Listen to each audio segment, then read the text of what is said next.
dedicated a figure of an eagle to his god. A pedestal probably supported his figure, which has been lost. A dedication of this kind was normal, seeing that the eagle also played a special role in the cult of the dogma of Sol Invictus. Now, I just found it interesting that that's affiliated with colleges, and we have an eagle, again, which is something very prominent in American culture, especially. And we see, again, colleges connecting with the caps that we wear.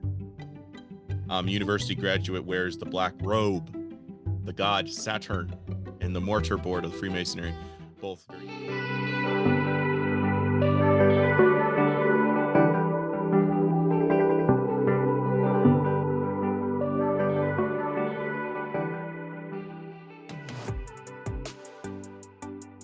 Aloha and welcome back to the show, guys. Today we have a truly special guest, Brandon Kroll, the founder of Krollology, a unique exploration into the symbolism and hidden framework that influences our world today.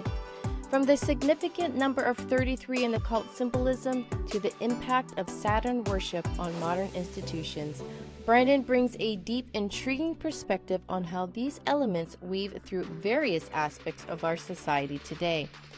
Please don't forget to hit that 5-star rating, and without further ado, let's dive into this special and wonderful episode with Brandon.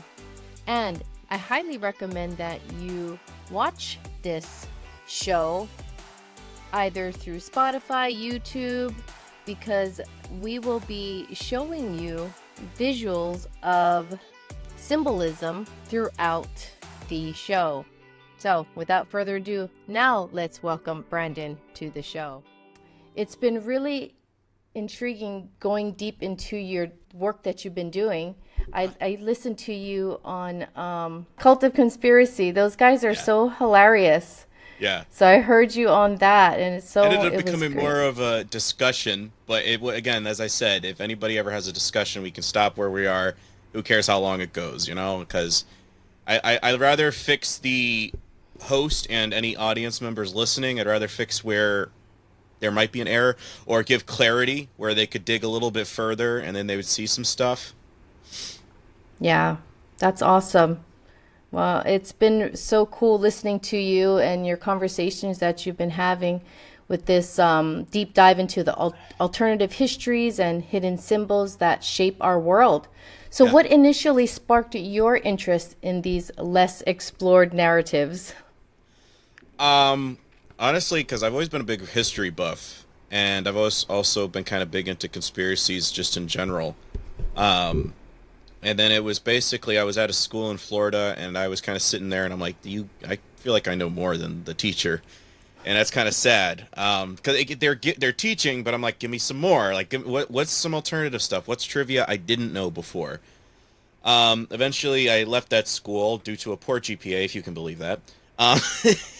And I came to a community college, and the professor there got really big into reading literature, but not just like reading it for the sake of reading it. Like, what's between the lines? What's something that's mentioned, but we're not actually digging into? What's it mean for context and culture? And that kind of got me a little bit into there's always a story between the story. And as a writer, that's something that I really like doing, is pulling on those metaphors and symbolism to help something become very potent. So when I write my short stories or I write lyrics, I like writing in the riddles. I like writing in the, oh, I see what you did there. It was a little bit of a nod that goes full circle, that goes right back to the beginning. And then after that, I stumbled onto the works of Michael Heiser, and his stuff got me into the Nephilim aspect of things. And where my stuff comes into play, there's Gary and then there's Heiser, and I'm like right in between. I'm cementing the stuff where like Heiser will deny that Jesus and Christ and God are two different and distinct individuals, and he says Christmas is okay, and I'm like, no. And Wayne, I think he's not off, but I'm filling in the blank of where the unholy trinity of Babel came into play and what the occult's main religion is based off their symbolism. That's kind of where my little niche is, right in the middle of those two great titans. That's awesome. Yeah, I talked to Gary twice, and I'm actually going to be talking to him again soon. Yeah. Yeah, he's really great too. His mind is phenomenal. I had an interview with him, and I was like, this guy, wow, wow. I know. And he can just spit things out. I don't even know how he does it. I don't know how he remembers everything, but he does. He really does. So, but you're right there on the road with him. Well, I don't know if I'm at his level just yet, but me, I like going, at least, guys, don't take my word for it. I will recommend a book. I will show you how I'm coming to my conclusions. Because when you understand the parody of what I've tapped into, you suddenly go, I can see Antichrist. I can see where they're going with this, especially with an episode like today. It's not just something I'm going, well, I'll spitball this on a show and I don't really know, but it's just a hunch. Like, no. Showing you the texts, I'm having you see the evidence and you come to your own conclusion. Yeah, that's awesome. Yeah, that's the way it should be. You should Yes. have the audience do their own research. You shouldn't believe everything you hear out there or read. That's Right. for sure. So, but given the complex of often the controversial nature of your work, how have you find the reception to be among your audience or your peers in the field? What kind of feedback do you get? Peers in the field, I've challenged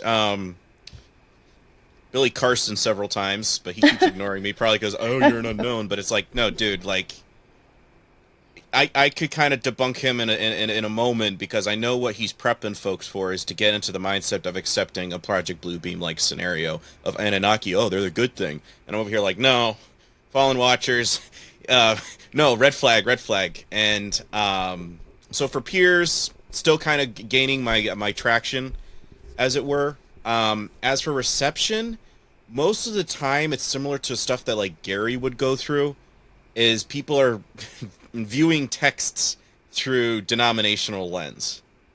And that's something where I'm over here like I really don't care. As he said on my show, he's a bit of a contrarian. I am very much a contrarian. Because I said, okay, benefit of a doubt.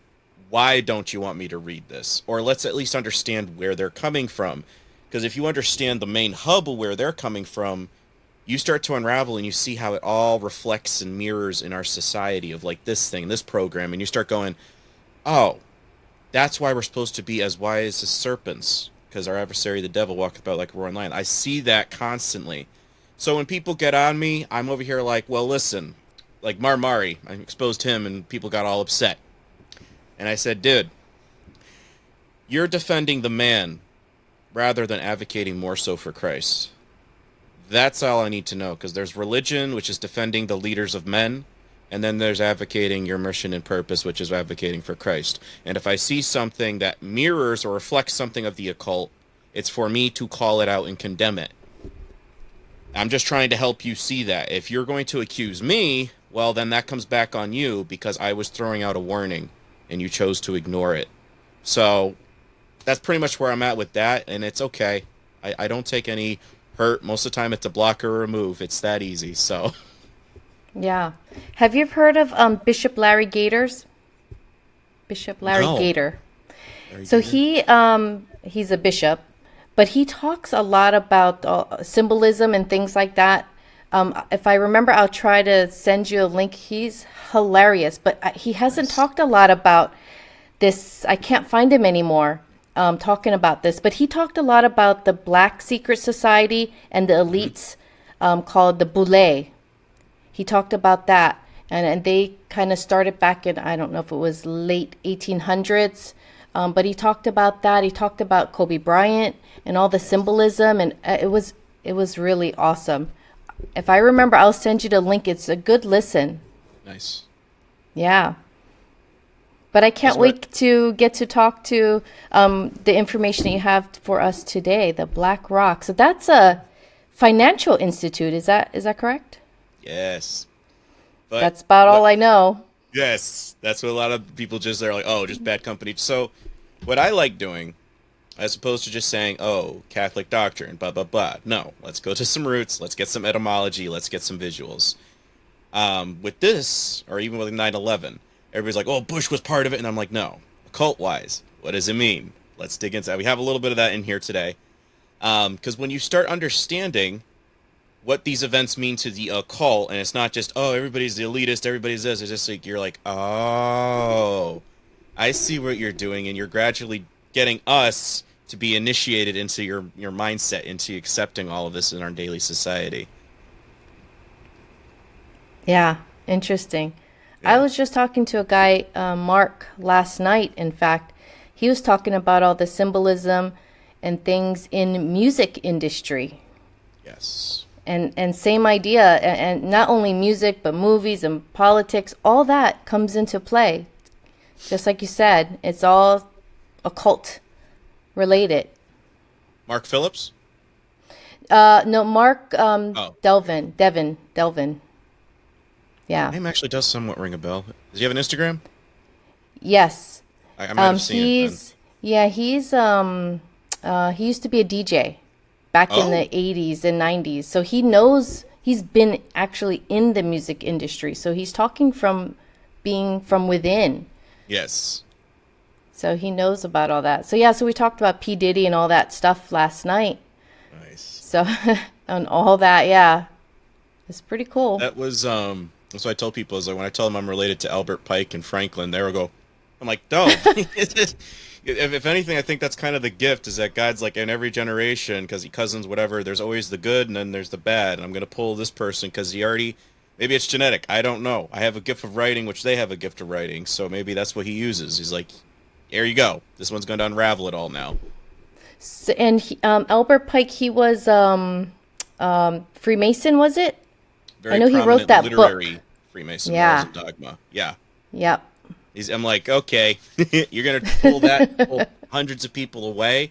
I'm like, no. Now we're gonna fix it. We're gonna get Christians back on the right track. No way, buddy. How was he related to you? In what way? He's a distant cousin, and I know this because in the family we already related to Pikes Peak, Colorado, Purple Mountains Majesty. So I have an uncle that actually lives right out there, and he's like right at the base of Pikes Peak. And I looked up Zebulon Pike because there was a whole scandal with him possibly trying to split the Union with Aaron Burr, and he was basically being the emissary to try to negotiate with Mexico to kind of join forces with the South to split the Union. And I was like, yeah, so that was one thing in college, and he's like, do you have anything about that? I'm like, it's a family secret. Um, but when you look up Zebulon, he, like it says, yes, he is related to him. So I know somewhere along the line, there is a cousin branch where I am related to Pike via Zebulon. Wow. My Yeah. husband supposedly is related somewheres down the line to John Hancock. Oh, So, wow. yeah, I don't know if it's a cousin or an uncle. Somewheres of that way. Yeah. Happens a lot. Yeah. So with your presentation, are you going to share your screen That's what or? I always do, if you don't Oh, mind. awesome. I don't mind. I'm And ready. then I'll walk you through. I can. Yes. Okay, because I can't see Wow. you. That's the downside, but I'll just Oh, take you your word can't? for it. Okay. Yes, like I said, the title, The Origins of BlackRock. And again, we're not just going to go solely from the company. We're going to go all the way back to its beginning, how it connects to Saturn worship and whatnot. So Awesome. first, we're going to play a video. It's only like a minute and 20-something seconds. But it's Okay. talking about the North Sea. Just trending because the Can you hear? It's very low. word of the real North Sea, the most Yes? No? Yeah, it's just very, very low, but Trying to go as high as I can over on mine. I'm already at Yeah. 100. okay. If not, I'll It's give okay. waters is getting out, and they needed something else to come up in the search when people started looking into this. The North Pole has a portal, and the Black Rock. Let's get Black Rock trending, and the Rubens Negra trending, and the system. They cannot hide it. Do you know what this place is? It's located in the center of the North Pole, and it's the center of the Earth's magnetic field known as the tallest field.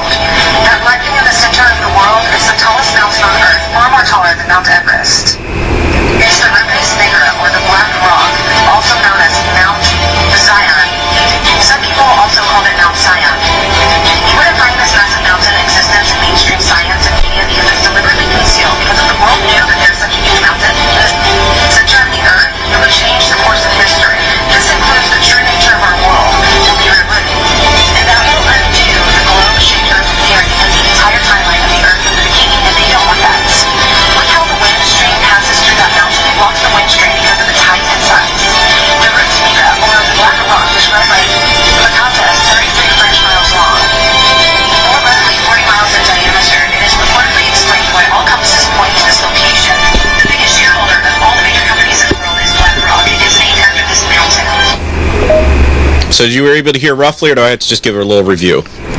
A little review, I think. It was very quiet, yeah. That's why I was nervous about this platform, because I wasn't sure what we were going to get. Well, again, I'll just brush over. I don't think I only have 2 other clips. But basically, Niagara Rupes, or whatever she just stated, Mount Zion, it is in the center of Antarctica. And apparently that this thing is the real reason all compasses, quote-unquote, point north. This is the reason that they don't want anybody going over there. And the reason that it's called Mount Zion. Does that have any relevance? Why is it also black? What does that have to do with BlackRock? Why would they name an entire company after this? So it begins to make you start scratching your head saying, well, okay, I kind of want to know a little bit more where you guys are coming from with all of this. What is this BlackRock? What is the significance? Does this have anything to do with end times? So, what is BlackRock? Well, it has 27 companies that control the military industrial complex, 30 companies that control the entire medical industry, and 10 companies that control the food supply, and 6 companies that control the flow of information, which is where we get our media from. And this is either Vanguard, State Street, or BlackRock, 2 of which are ships. Kind of significant because, and again, BlackRock, what is it? Again, compasses, where are they guided? By a compass, Masonic compass. Kind of already see a little bit like, huh, okay. And again, folks, I know you think that possibly, if you're watching this, you think at first all these different companies are just their own separate incorporations. No, they all have a main daddy hub. It's where they're getting their money and supplies from. And it's either going to be tracing back to BlackRock, Vanguard, or State Street every single time.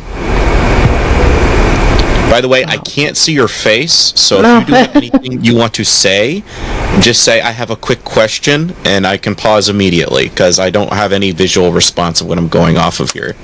Okay, that's weird why you can't see me. I'm still trying to learn how to hook up 2 computer screens at once when I'm doing these, because this one and Yardstream are always giving me this problem. I can't see the host, so it makes it a little bit difficult for me. Yeah, it really does. Sorry. Not your fault. So BlackRock, we have a Bloomberg article here. It has connections to a lot of key players within politics and sponsoring, including Nikki Haley. You also have here that they were helping with a crisis response for Trump and the Fed. That is significant because I'm going to be showing how Trump has a lot of connections to BlackRock in a kind of creepy way. But they have the control of the currency, the control of the food supplies, and the control of information. And again, New World Order, and they own everything. New World Order, take the first 3 letters and put it backwards. O-W-N, own. That is the goal, my dear friends. As I was saying on another show, because anybody, you can be where you want. Personally, I've never been one of those people that's dogmatic of what the official narrative is, as opposed to just saying, well, you're just wrong about that. I've always said, well, let's see what you got. And I've basically come to the conclusion that if you're already tuning off because you're like, oh, great, he's going into this topic, my first question and my request is that you start a petition against the United Nations and all these other companies that have Flat Earth as their logo, because they're giving me and other people in the community a really warped perspective of how I'm supposed to think about this situation when all their logos are representing a flat Earth. So, yeah, why is that? Well, we're going to dig a little bit into that. Okay. Part of this does connect to BlackRock, and I'm going to be showing, in the next slide after this, how that is divided up into a grid, very similar, like they have in the Hunger Games. So all compasses, they point north, which is the center of the world on the biblical flat Earth, or biblical cosmology, if you want to go with that. BlackRock, or the Rupes Nagra, Mount Meru, is the magnetic north center of the world. BlackRock, the corporation, basically owns the corporate world. BlackRock, Kaaba in Mecca, is the Muslim circle around this BlackRock stone. BlackRock Desert means the burning man, man within a circle. Did we see a burning man a couple of months ago that was in the news? Yeah, I think we did, right? Yeah, there was. And was it Philadelphia? I forget. I think I actually in Washington, D.C. at the Israeli embassy. Okay. Yeah. Kind of makes you scratch your head. Point within a circle, Freemasonry. It's very center. The alchemical sun symbol, point within a circle. Yeah, circumpunk. The United Nations Flat Earth logo, the center dot is number 33. The Mercator 1569 world map shows 4 great rivers coming out of the Rupes Nigra at the center of the world. A river flowed out of Eden to water the garden, and there was divided, became 4 rivers. That's Genesis 2:10. Beautiful in elevation, the joy of the whole world is Mount Zion on the sides of the north in the city of the great king in Psalm 48:2. But then he, the Spirit of truth, comes. He will guide you into all the truth, and he will not speak on his own initiative, but whatever he hears, he will speak, and he will disclose to what is to come. John 16:13. And Eden was in the center of the biblical flat earth. We have to kind of wonder now, because apparently this is significant to them. And we have God coming down and creating his new kingdom. Where? Now we're hearing, technically, it's going to be, the New Jerusalem. Now we're seeing already what's going on over there. And that sigil that they have on their flag, they already said they want the New World Order, and I'll be having a slide way later on this, where Ben-Gurion says they want the New World Order capital to be where the star is on the Israeli flag.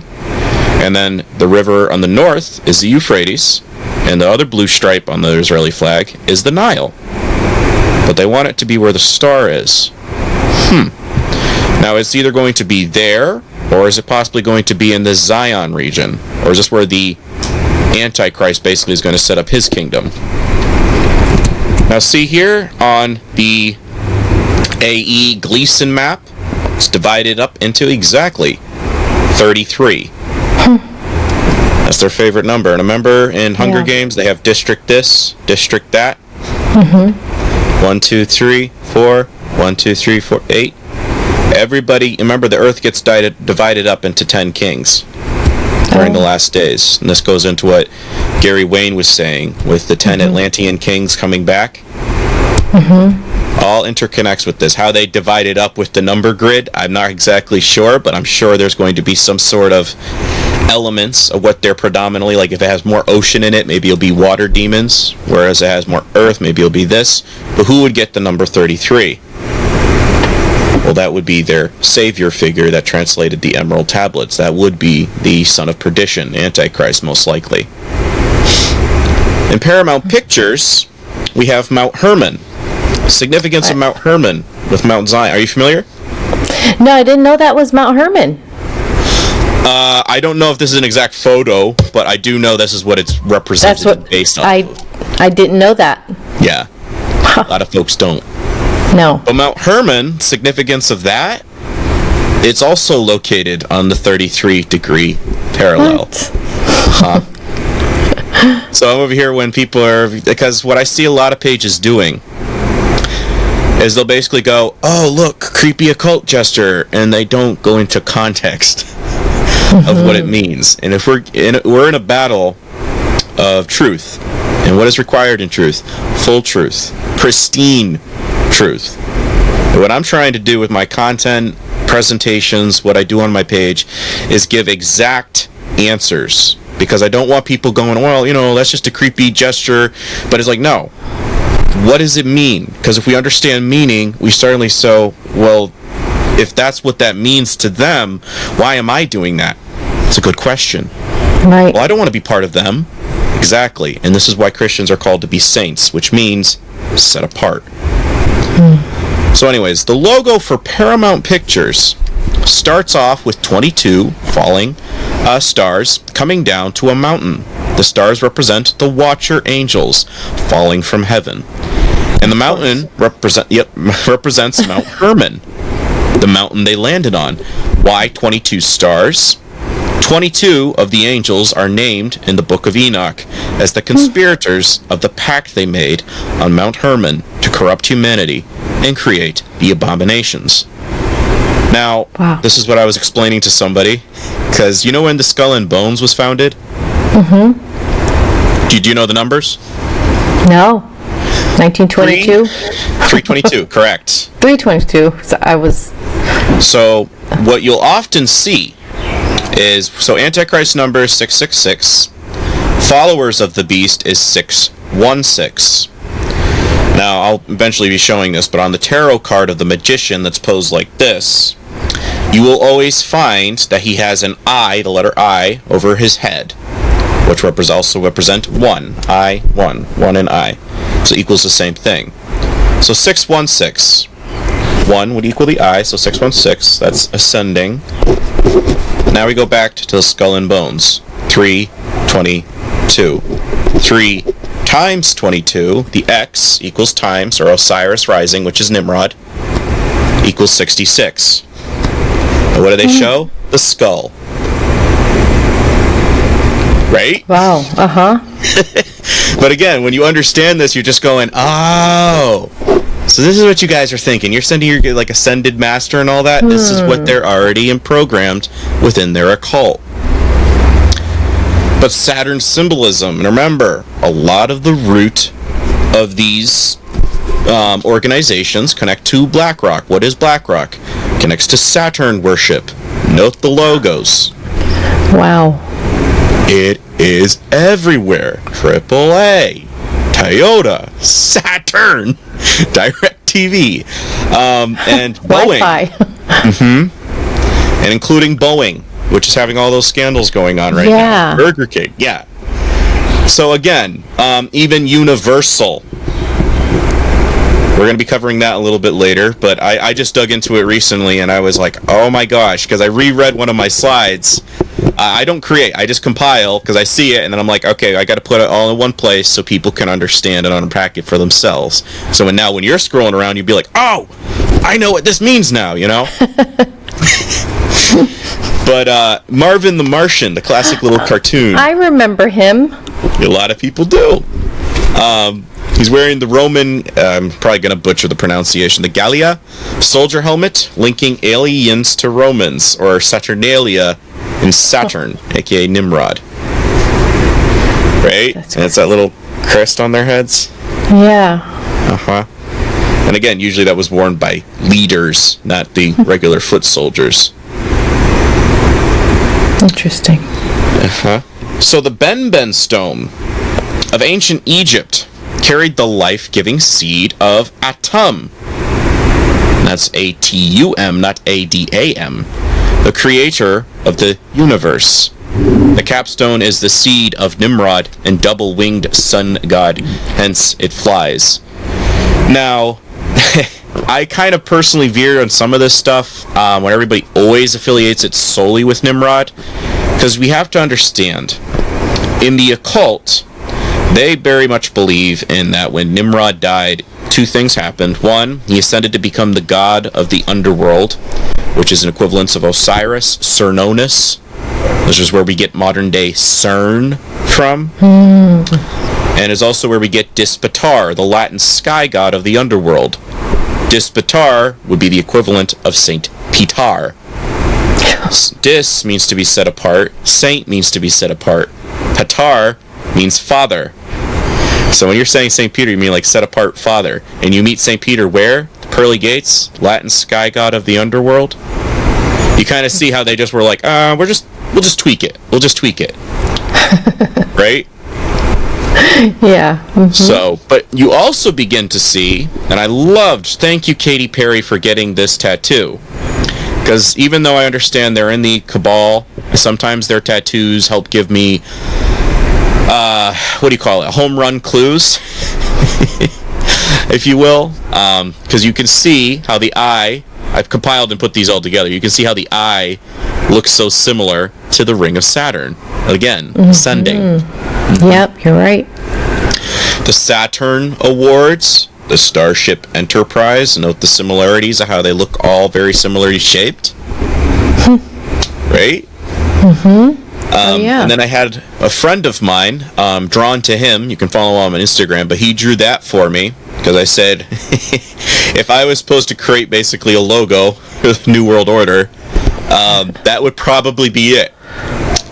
Because the eye would represent Tammuz, the pentagram, or aka sigil of Astaroth, would be attributed to Nimrod's wife, mom, because Nimrod did his own mom, and then that begat the savior for the occult Tammuz, the Tri-Hermes Baphomet. He has many equivalents, but all traces back to one guy. And then the wings on the Caduceus staff, all there located on one picture.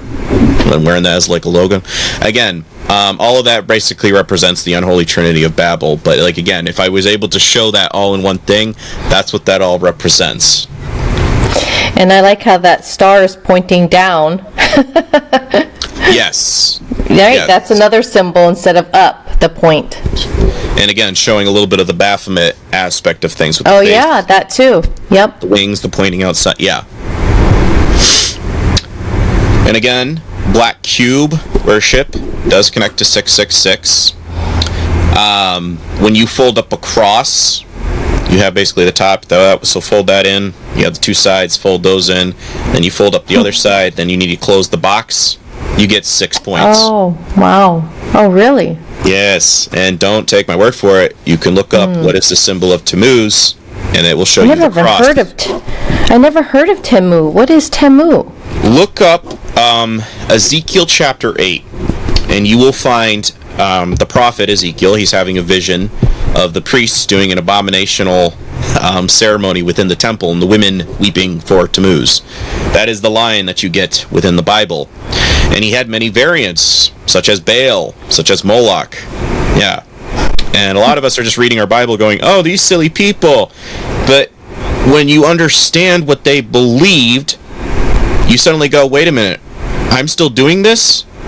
Every time you put a Christmas tree up. No. Yes. Because it represents everlasting life, being born again. And I do have a slide on that.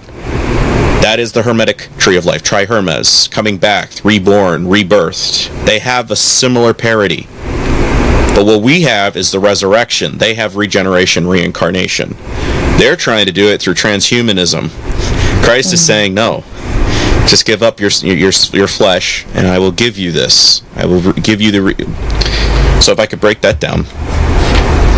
Basically what occurred is God's all-knowing. He understands that his heavenly council is about to throw a coup of trying to ascend to be like the God Most High. I'm going to need replacements because I do love my heavenly council. So he creates man. And what do we get? Genesis 6:4, the sons of God, fallen angels, and Anunnaki, the watchers, come down, have affairs with the daughters of men. And they create the Nephilim, which is a half angel, half human hybrid, creating the giants that the Israelites were wiping out when they left Egypt. Then what do we get? Later on in the New Testament, you get Paul writing, behold what manner the love of the Father, that we, Christians, saints, should be called the sons of God. We are replacing the former fallen heavenly council. That is what the reward is for being a Christian, because you proved your loyalty to God the Creator, whereas the other one said, I want a fleshly pleasure in existence. Kind of cool, right? Yeah. Yeah. Yep. I'm not going to go into full presentation, but if you guys want to look up more on what I covered inside Trump's building, you can look up on the Occult Rejects, Occult Symbolism at Trump Tower, and I unpack all the stuff that's just in his penthouse alone. It's crazy. What? Yeah. Don't get freaked out when you see these long things. I have it here for context, and it might be just 2 slides, but it's just building up to why I came to the conclusions that I did. Here in northern Syria was preeminently the region of the goddess Astarte, Aphrodite, Urania, also the equivalent would be Astaroth, Queen of the Heavens, was worshipped in a special way. In neighboring Arabia, where Baal was worshipped as the sun, a female deity was worshipped as Athena. These deities were similar or related to the Sol Invictus of Emesa. Many teachings of Mithraism also had noticeable influence on the evolving religion. The Romans were already acquainted with this religion, which had long been propagated in the capital of the empire and had made a place for Jupiter Optimus Maximus, can't pronounce that name, the Baal of Syria, as well for other gods from the surrounding regions. But it remains difficult to determine what the sacerdotes of Rome and elsewhere taught the followers of Sol Invictus Elagabal. The meager indications are provided only by the representation on coins or monuments, showing some aspect of the ritual, and the even scarcer details given by historians. The basic features of this religion comprise pure monotheism, the promise of bliss in another life, intense religious experience, and strange, tumultuous celebrations. All this explains its exceptional power over the emotions, since the elements almost completely satisfied the religion's longing of the Romans of this period. So, just covering a little bit that the occult basically believes that Mount Hermon, where the fallen watchers came down and had affairs with the daughters of men. Now, what my theory is, so the mark of Cain is the lightning bolt that we see on Harry Potter's forehead. And I did a little bit of a breakdown on that. And basically... I'm sorry, who had the lightning on the forehead? Moses, did you say? Cain. From Cain and Cain. Abel. Okay, yes. God gave him a mark, and again, I would highly suspect it's that. I did a post, I'll probably be doing a repost soon on my Instagram. But basically, it shows that he was basically cursed. And if it's a lightning bolt, yes, that was a symbol affiliated with Azazel and Leal. And also, therefore, it would later transitioned into Nimrod, because Nimrod saw himself as symbiotically possessed by Enlil. Oh, boy. So if this is the mark that Cain gets, I can almost see it now, that he gets so upset. God doesn't like my offering, so, I don't like God. So if there's any celestial being up there that can show me how to make war against heaven, then I will give up my daughters to you. Don't know if that's true, but it would explain why they come down atop Mount Hermon and have affairs with the daughters of men. What do they get in exchange? In exchange of this pact, we will give you possession, or we will symbiotically fill you so you can become like gods, and we will also give you celestial alchemy knowledge, which is basically what Freemasons believe. And in that, through this alchemy knowledge, you can ascend to become your own gods when you pass from this life into the next. That is what they believe at the end of the day. That is transhumanism. That is ultimately what they're trying to deceive the world into believing. Wow. Yeah. So I'm just showing a little bit of the elements because that's going to connect with BlackRock in just a moment. The young emperor, and I think that's Elagabalus, he who lived only for his god, Sol Invictus Elagabal, wanted to oust the Jupiter Optimus Maximus from his first place in the religious tradition and put his sun god in that place. The Senate of Rome was forced to bow to this sun god and his high priest, both of whom were equally strange in everything Roman or Western. To give a little context about who Emperor Elagabalus was, is he was a priest originally in the Syria-Lebanon region of the world, and after a particular, forgot the guy that was in front of him, passed, he was basically selected to be the new emperor based off of bloodlines. And he was already a priest, and he was very fond of this little ritual that connected to Elagabalus, his priest, and therefore he gave himself the own name that connects to Elagabalus. Now, this was a guy that basically also wanted to castrate himself to be more similar to his god. Very similar to what we get with the movement going on today. Yeah, right? You're right. Yes. And that would connect to hermaphrodite, pansexual, and that connects to the goat, aka Baphomet. That's the same thing. Androgynous is basically what it connects to. Right. Oh, wow. So the religious reforms of Emperor Elagabalus, the etymology of Elagabal, the invincible sun god of Emesa, probably originated in Canaan and had retained his ancient nature as the personification of the male principle and of a fertile warmth. He was called Elagabal, or Heliogabal, and Helio is going to connect. El-Gabal, the god of Gabal. The most plausible etymologies are the following. Gabal is considered to originate from the Semitic word Gabal, which means massive or exalted. From Gabal, it is derived the Arabic word for mountain. As in the names of various mountainous regions or cities on heights. For example, the high country south of the Dead Sea is called Gebaline. A well-known city of Byblos was formerly called Gebal. Byblos was connected as well with Osiris rituals. The well-known city undoubtedly because it was situated on a mountain. The same root is found in the place name of Gabala, a city situated north of Byblos in the Syrian coast, not far from Laodicea. In the first book of Kings, there is a reference to the country of the Giblites, which is now of Dijbal, north of Beirut, not far from Byblos. It may therefore be assumed that the term Gabal in Aramaic Syriac was also used to indicate high places. Thus, the god Gabal have become known as high places of the heights. His cult and his principal symbol, a conical black stone, are in complete agreement that these high places mentioned in the Old Testament, the sun god Elagabal, must therefore have been the places of worship in the mountains before he was worshipped in Emesa in the valley. So we're over here bashing all these people in the Bible. Yeah. It's like they had groves unto Ashtaroth and Baal, and it was always in the high places. What was significant about groves? Why was there statue worship? Well, if you're going by the Iranian mythology, they believed the sky was made of stone.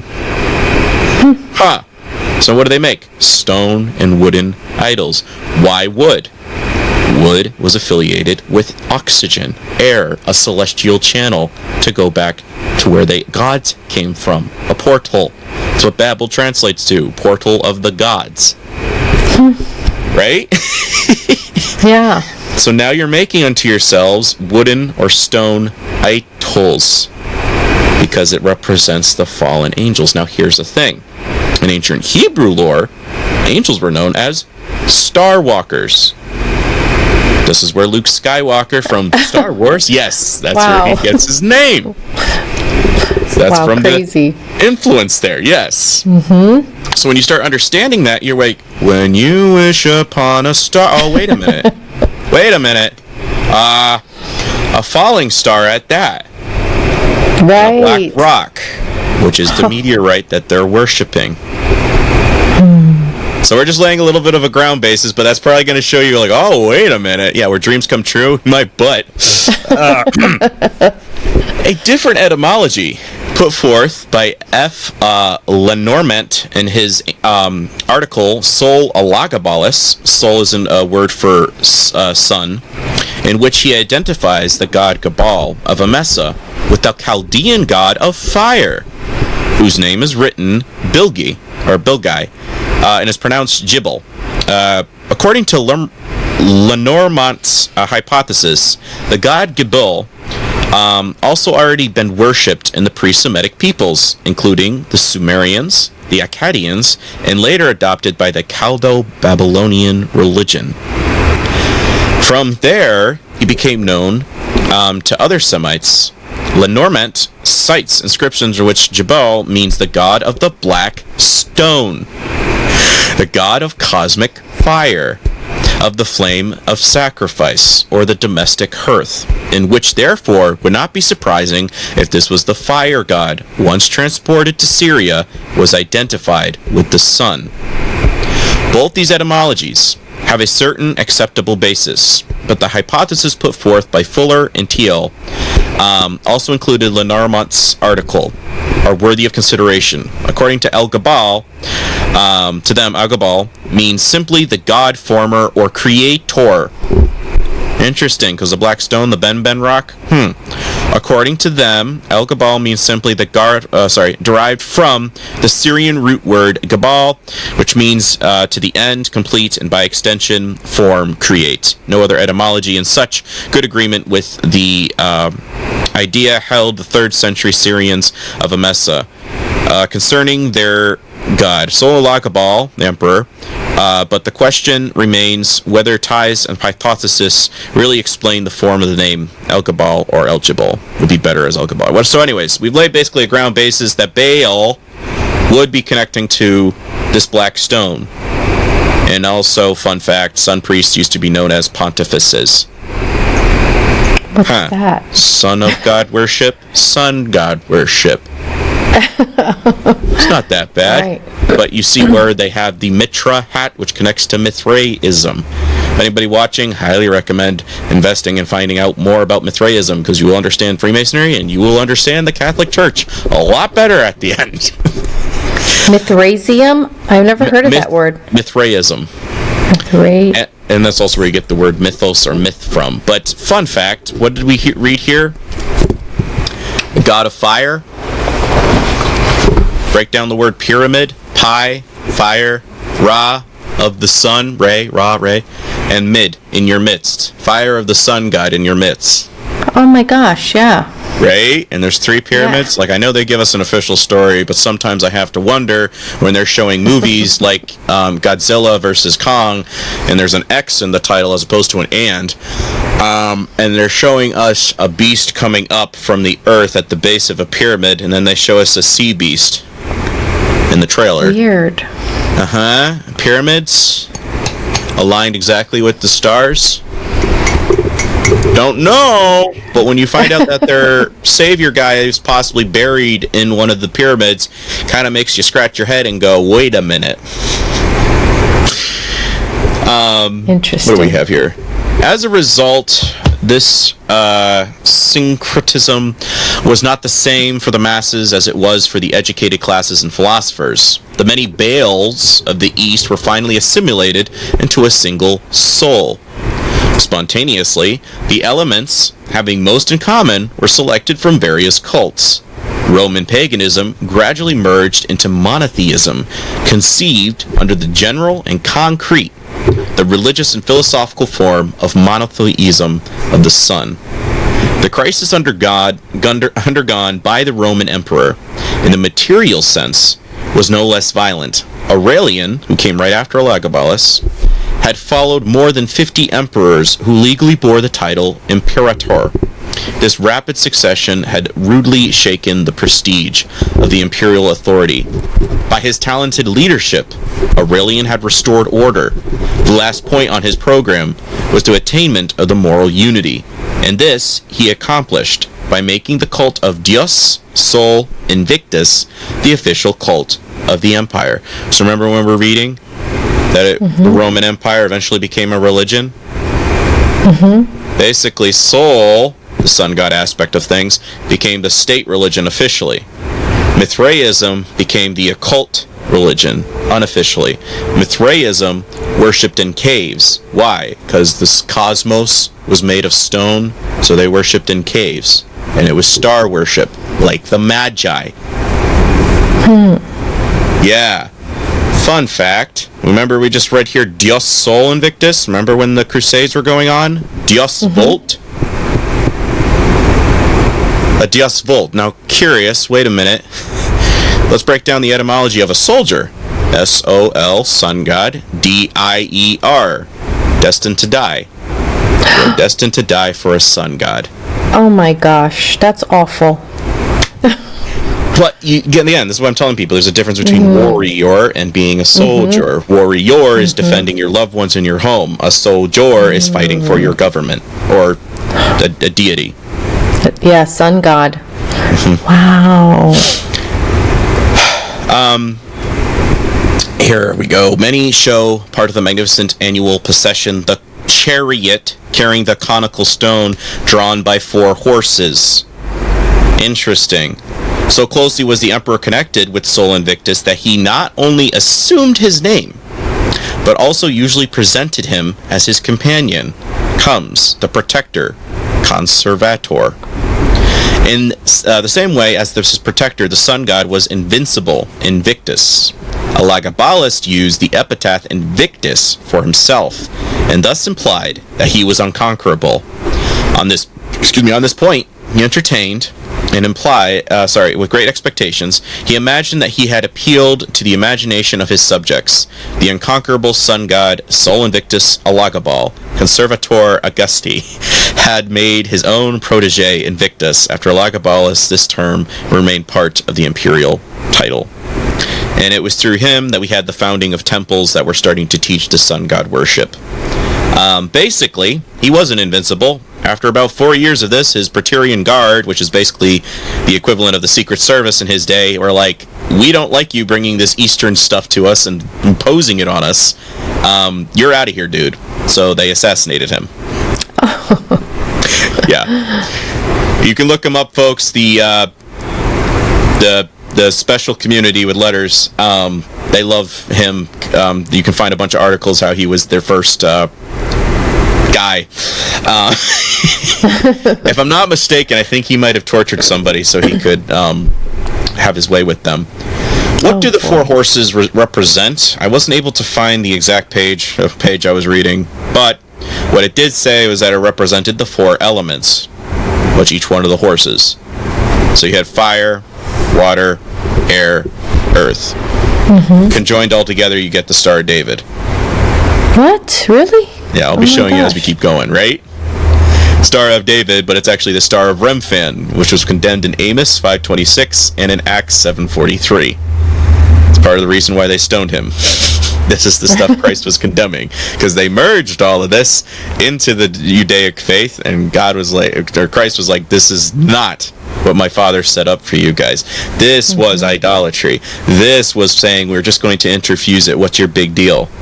There's a big deal for the ones that follow me, because I want loyal followers, like I just explained. Mm-hmm. I don't want ones that are mixing with the ideologies of the enemy. Yep. So, on his worshippers, he bestowed gifts, this was Mithra, including wide pastures, large herds, male children, and beautiful women. And like Mithra and Mitra was a chariot-driving sun god. Mitra was associated with a plant called soma, juices and mixed with cow's milk and produced intoxication. Mithra was close friends with Sol Invictus. It was going on basically at the same time, and at some point they eventually kind of merged the two mythos, but both of them were sun god related deities.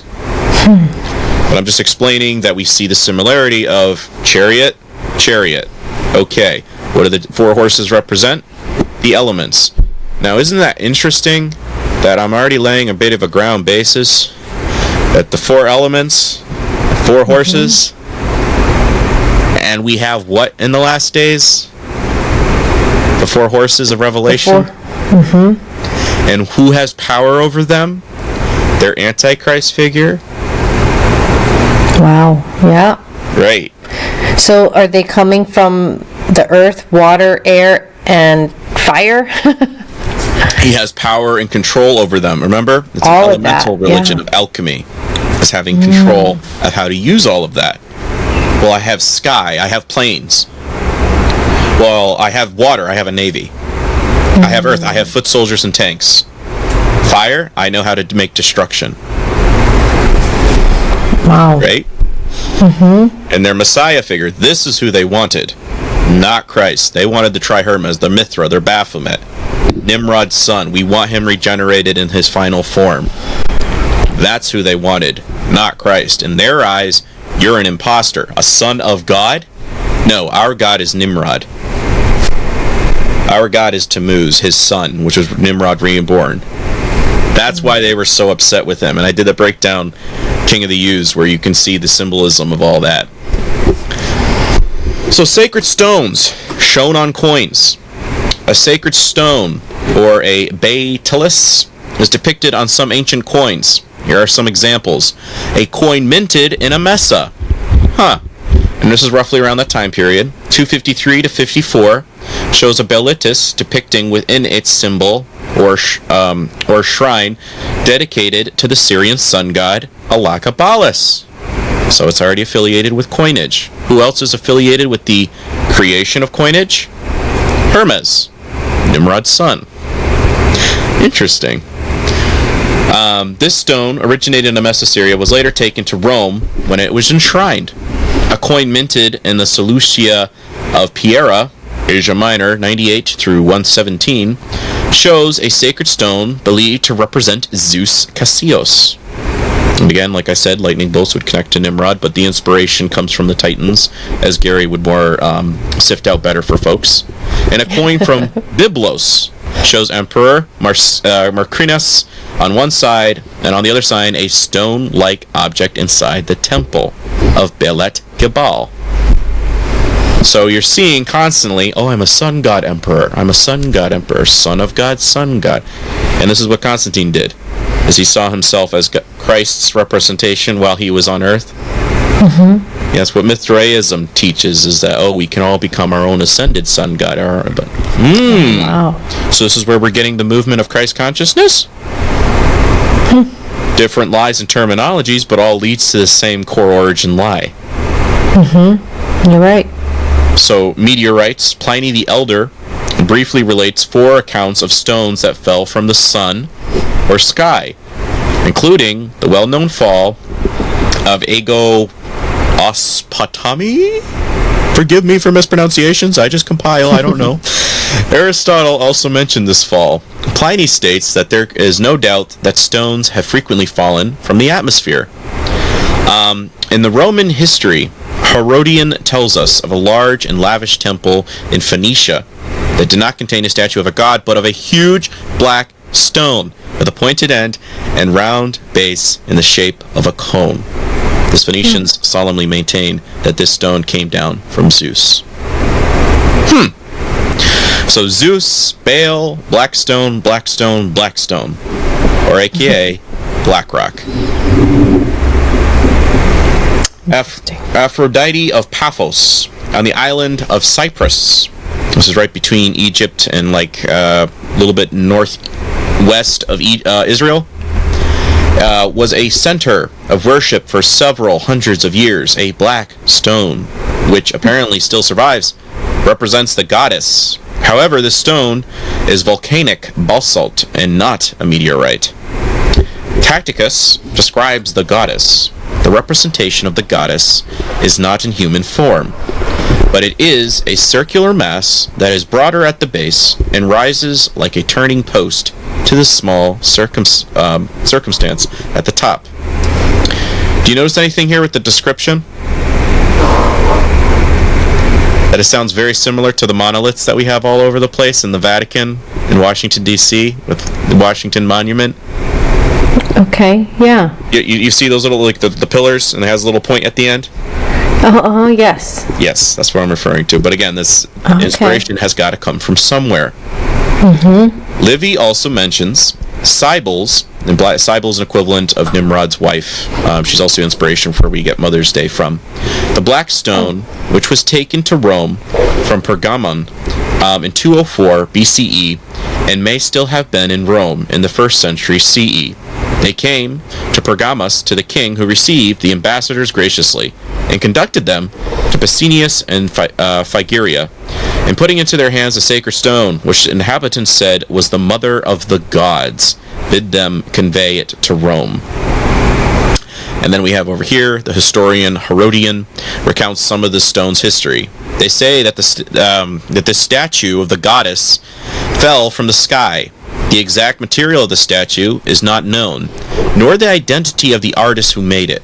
In fact, it is not certain that the statue was the work of human hands. Long ago, it fell from the sky in Phrygia. The name of the region where it fell is Pisius, place of the fall, which received its name from the fall of the heavenly statue. That was the statue discovered there. And again, it connects with the black stone of Cybele. So Cybele is equivalent of Nimrod's mom. Black stone is connecting to Baal. Baal is equivalent of Nimrod's son, Tammuz. It all goes back to the unholy trinity anyway. They tried to dice this. But we have this statue mentioned in the Bible. Images or statues that fell from heaven in Athena or the Athens. Geographer Pausanias mentions the legend of the goddess of Athena, namely for her image fell from heaven, sky. Don't need to read all that, but let's just go over here. Where is it mentioned in the Bible? Acts 19. People of Ephesus. What person is there who doesn't know that the city of Ephesians is the temple of the guardian of the great Artemis, and the image which fell down from Zeus, and her image that fell from heaven, and of the statue that fell from... So any way you want to go with translation, it all connects back to this stone goddess that Paul was encountering. And I was kind of chuckling because earlier in this passage of 19, he was being confronted by certain peoples asking, were they baptized in the Holy Spirit? And they said, no, we were baptized by John the Baptist. He says, well, that's not right, because you need to be baptized in the Holy Spirit. Why? Because the Holy Spirit basically means now you're being indwelled with the Ark of the Covenant. So when the temple veil was ripped in two, what happened? You no longer need a high priest to intercede for you into the Holy of Holies, because now you are indwelled. Greater is he that is within you than he that is of the world. Know ye not that your body is a temple of the Lord? So by ripping that veil, he's basically saying, my presence is no longer within the Ark of the Covenant. It is now indwelling my people. This is the significance of having a Holy Spirit baptism, because now you are being indwelled and understanding what this means. Whereas the pagans, they're still all worshiping the statues and how to get and ascend through this. Do you see where the parallels are going and why there's the rift? Mm-hmm. Yeah. So, we'll skip the one on the left.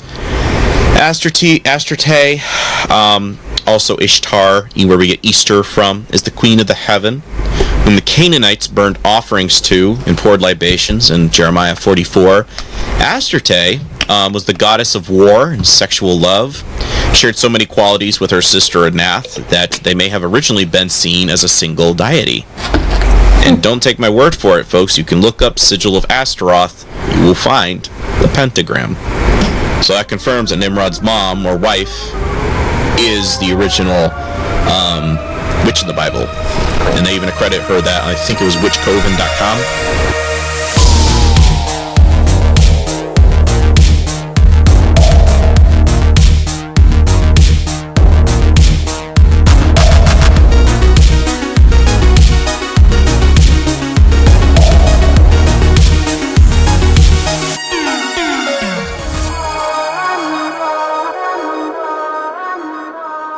Confirms that Nimrod's mom or wife is the original witch in the Bible.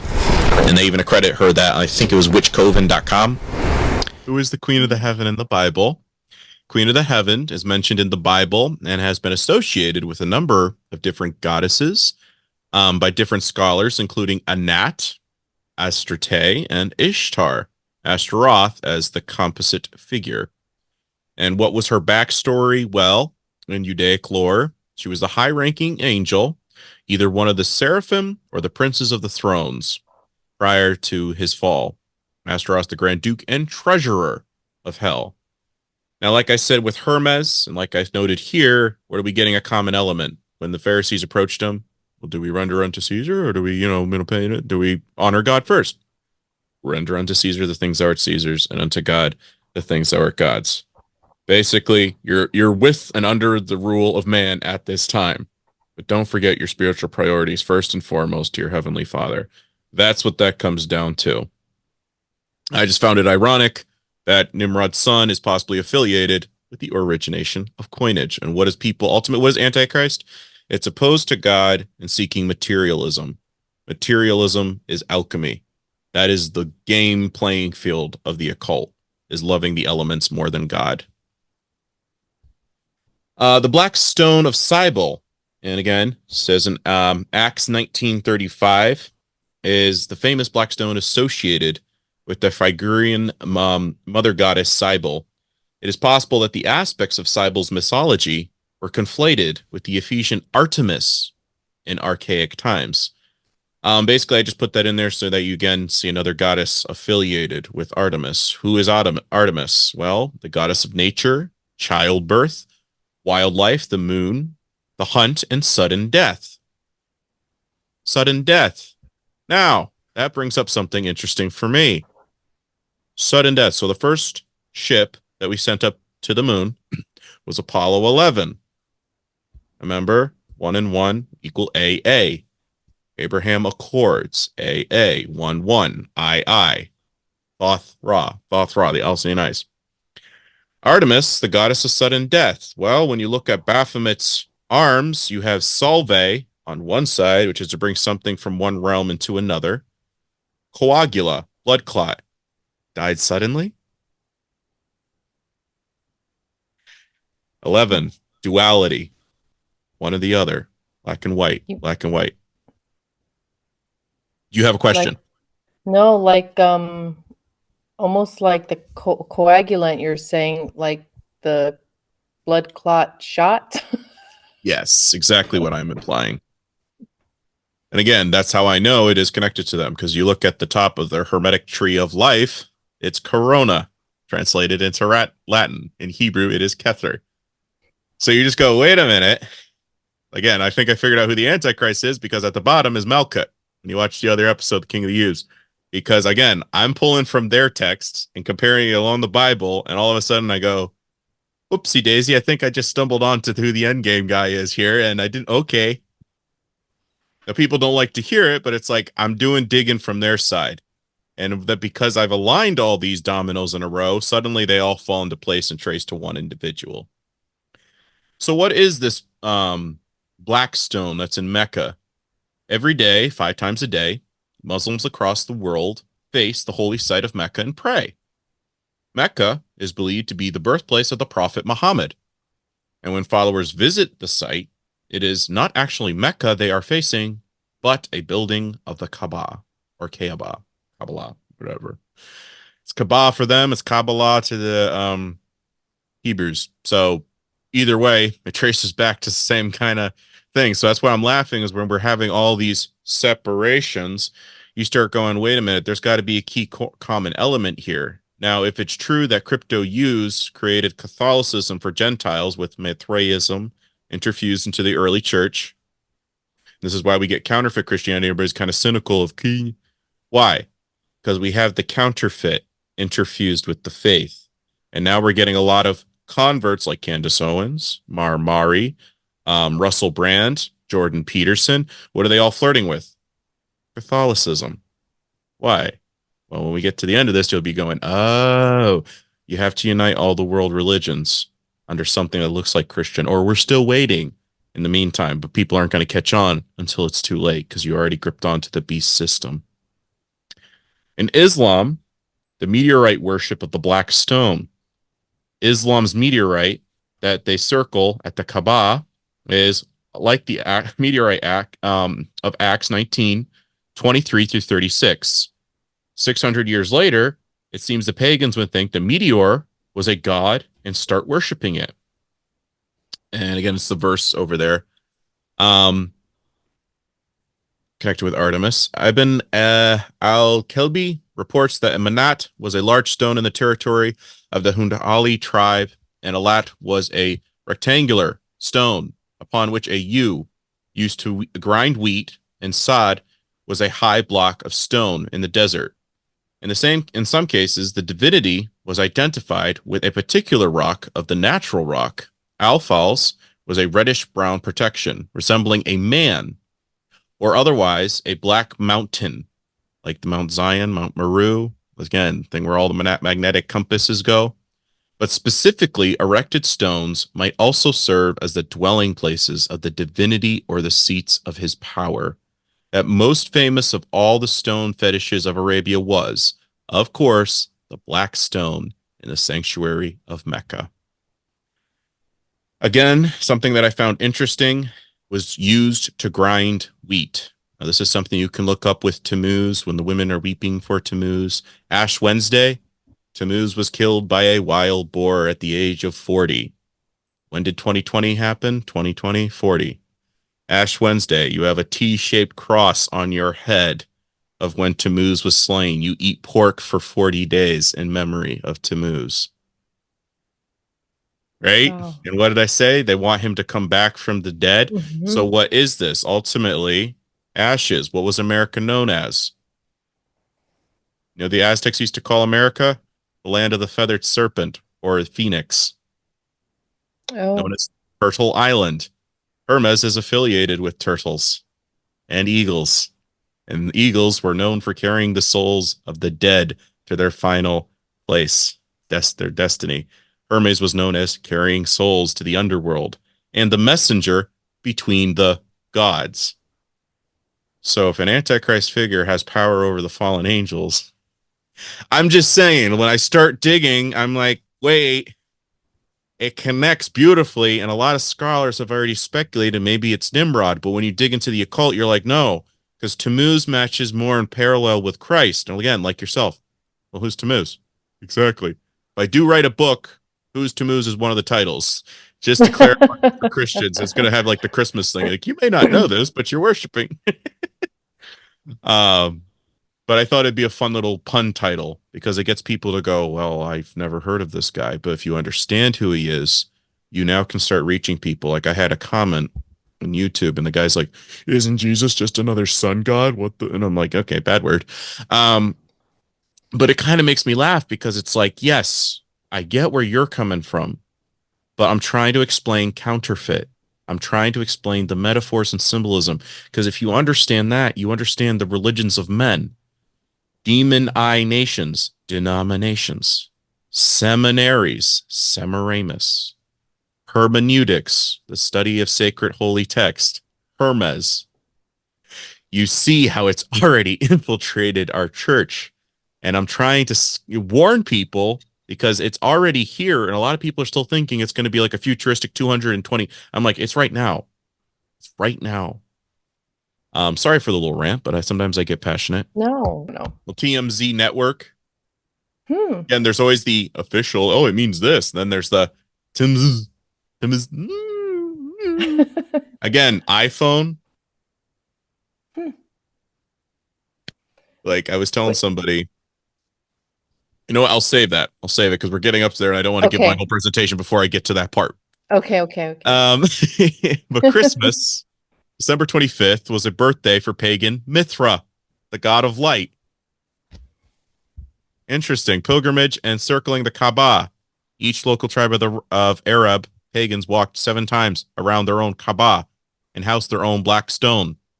Kissing the black stone. Pagans kissed their own tribal black stones. The stone throw at Mina, widespread custom among pagan Arabs. The run, Safa, and Marwa. Pagans ran between two idols, Asaf and Naila, the praise of the pilgrimage. Another interesting thing, when I was reading that, you have to equate Miles into it. That was another pagan deity affiliated with Sol Invictus and Mithra, and they're running. Again, folks, as with Muslims, as with Catholics, as with everybody, what I'm asking you to consider if you're listening and you're getting already offended, look at the traditions of men.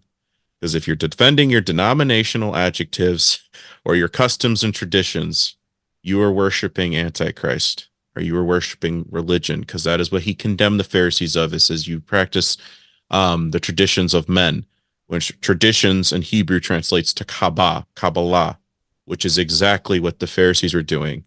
And that does connect to the Hermetic tree of life and the Christmas tree. So when you start understanding that, you start going, oh, wait a minute. I didn't realize I was doing that. I'm sorry. And it's okay because now you know. But if you continue to do it, that's going to be now accredited to you. So, Oh, there you go with the cross. I see it. The uh-huh, cross into the cube. yep. I had a guy literally screenshot all my slides and then basically bash my page for this is an account you don't follow for such and such teaching. And I was like, you obviously didn't watch one presentation because you're seeing again the 10 slides, which people get impatient and then they or they don't read the inscription. And I'm like, well, if you watch the shows, it lays more context. I'm doing the best I can with a 250 word count plus 10 slides. And again, did he dig into all of this? No, this is a $94 book that I'm taking a lot of these pictures from. Therefore, I don't think most people have it because it's crazy. But again, because of what followers give to me, I'm doing the researching and I'm bringing up the scrolls to show you what it says. So there is a third member of the college whose name we know, in addition to the two mentioned above, since it appears on the inscription, namely Verus, a basis of exigua found on the Transtiberium district of Rome, permits the conclusion of Verus, priest of Sol Invictus, dedicated a figure of an eagle to his god. The pedestal probably supported his figure, which has been lost. A dedication of this kind was normal, seeing that the eagle also played a special role in the cult of the dogma of Sol Invictus. Now, I just found it interesting that that's affiliated with colleges, and we have an eagle again, which is something very prominent in American culture, especially. And we see again colleges connecting with the caps that we wear. University graduate wears the black robe, the god Saturn, and the mortar board of the Freemasonry, both very ancient symbols. So the black cube in Mecca in the occult is called the hyper cube. It represents mind control. That's why the TV is black, cell phone as well, and cube shaped. The graduation hat is a black cube, etc., all mind control. When Muslims walk around it in rings, a representation of the Saturn rings. Saturn, Satanism, that is what you're giving your energy to. Same with Christianity. The cross, when folded up, folds into a cube. More mind control. Same with the other religions, all based on Satanism and created by the dark occult. Now, granted, you're probably getting a little bit of like, oh, wait, Christianity. No, that's why I always try to tell people. When you hear that, you kind of have to go, oh, Catholicism. Or people, again, defending the denomination rather than advocating Christ. That is who I'm calling out, the sleeping bridesmaids, because they, when you tell them this stuff, they say, well, I don't do it for those reasons. God knows my heart. The heart is deceitfully wicked. And secondly, we're supposed to abstain from all appearances of evil. So evil is still evil. And if you've been confronted with it, you look into it because you actually want to honor God. You don't want to have any appearance of evil, so no man has anything evil to say of you. If you're just like the world, how do you convert? Dangerous. So, like you said, who's this Tammuz dude? He's mentioned in Ezekiel. And it's referring to Ezekiel having this vision in chapter 8 of the sun priests basically doing a sun god ceremony. And somebody sent me a picture. I'll probably update this at some point if I ever redo a presentation with somebody. But they're all worshiping the sun god Tammuz. Again, sun god worshipped. Horus can be an equivalent. How do I know? We'll have another slide, but Tammuz is affiliated with eyes. The eyes is his symbol, or the Ouroboros infinity logo. The 8 tipped on its side. Actually, whoa, see, I didn't even mean to, but when you put when they put this, that's the Yeah. Ouroboros. Sorry, folks, I'm just once in a while I have breakthroughs in shows. Look, that's what it means. It happens, but again, 666. That's what that represents when. I just found that out that Really? meant 6. I didn't know that. I Again. didn't know that. Yeah. And again, this is what I tell people because somebody else was getting on me for a Chris Pratt post because he was doing this or like this as well, and I was like, esoteric, exoteric. Esoteric is what is hidden. Exoteric is, oh, I just thought it means rock on. Did you know that Mithra was born from a rock? Huh? Again, you start going, wait a minute. Eventually, at a certain point, it's what you do know or what they want you to think. And then there's you have no idea what I'm doing. Yeah, that's right. Cheer. Let's cheer. Sing for me on stage. You know, that's the way I see it. And it's kind of sad when you try to warn people and they just roll their eyes at you. But again, he brought me into the inner court of the temple, and behold, at the door of the temple, between the porch and the altar, were about 25 men, with their backs towards the temple and their faces towards the east. And they worship the sun towards the east, to the west. East, no, and they worship the sun towards the east. Sorry. Ezekiel 8:16. There's a lot of articles that you can look up with East meets West, and a certain president that was just in office formerly has at least a dozen or so articles affiliated with East meets West. Considering we were talking about magnets and compasses, starts to make you go, that's a lot of coincidences. You can find that more in the Symbolism at Trump Tower. I was just like, okay, that's one too many. Because that's what my buddy was asking. He said, so with all your conspiracy theories, like, had you ever been proven wrong yet? And I said, not really. Because they all interconnect. It's conspiracy theory, straight. And what I'm trying to convey to him, I said, yes, there's benefit of a doubt. I've done this, but I was doing it like when I was talking for somebody, I did this. The guys think I went this, and I was like, this is this. Is there a difference between that and then this? Yeah, it was just making a point. I was making a point in a statement. Because you can still do that. And some people are so paranoid that, yes, you do. Again, I understand. But then there's bringing it up to your eyeball. And then there's... Yeah. That's what I'm telling people. Trump talks like this. You know, sometimes he'll be like that. He's brought it up to his eyes. Or he says a phrase and then does that. That's where I tell some people it's either it's affiliated with the phrase, like the boxer guy that just came out talking about Ryan Garcia. He was talking about Bohemian Grove. It's like, we already know about Bohemian Grove. But later on, he was talking about, oh, we won. We did it.